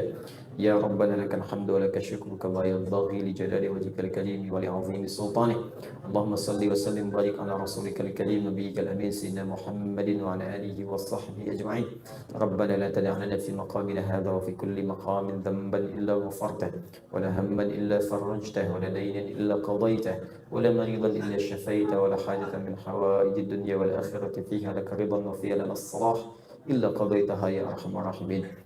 Ya Allah, kami mohon jika ada penuntut ilmu di tempat ini yang datang dengan lumuran dosa, jangan biarkan yang meninggalkan tempat ini kecuali Engkau telah ampuni seluruh dosa-dosanya. Jika ada di antara kami yang tengah gelisah hatinya, maka jangan biarkan dia pulang kecuali Engkau telah tenangkan keadaan jiwanya. Allahumma jika ada di antara kami yang terlilit utang piutang dalam hidupnya, maka dengan keikhlasan amalnya ya Allah, mohon limpahkan rezeki kepadanya untuk dapat melunasi utang-utangnya. Jika ada di antara kami ya Allah yang tengah Engkau uji dengan penyakit seberat apapun, maka mohon angkat dan sembuhkan penyakitnya. Jika ada di antara kami ya Allah yang tengah mengalami kesulitan di rumah tangganya, pekerjaannya, kehidupan sosialnya, dengan keikhlasan awalnya mohon ya Allah ringankan, mudahkan dan angkat seluruh kesulitannya. Allahumma alimna ma yanfa'una, alimna ma jahilna, wafiqna lima ta'allamna, faqihna fid din wa alimna ta'wil.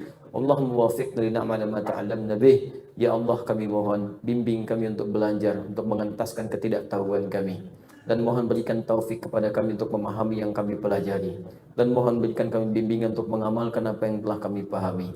Allahumma khfad ya Allah umara'ana wa jalam udala. Ya Allah, berikan hidayah, ya Allah, bimbingan kepada para pemimpin kami agar bersikap adil dalam kepemimpinan mereka. Wahfad ya Allah ulama'ana waj'alhum mukhlasina fi da'watihim. Dan mohon jaga para ulama kami ya Allah, ustaz kami, habaib kami, kiai kami, agar mereka ikhlas dalam berdakwah ya Rabbal Alamin. Jauhkan mereka dari pengaruh-pengaruh buruk nafsu ya Rabbal Alamin. Allahumma wahid sufufana jadibna min tafraqah. Ya Allah, satukan kami dengan persatuan yang baik, jauhkan kami dari perpecahan ya Rabbal Alamin. Rabbana atina fid dunya hasanah fil akhirati hasanah wa qina adzabannar. بفضلك سبحان ربك رب العزة عما يصفون والسلام على المرسلين وآخر دعوانا سبحانك اللهم وبحمدك أشهد أن لا إله إلا أنت نستغفرك ونتوب إليك والحمد لله رب العالمين ثم السلام عليكم ورحمة الله وبركاته.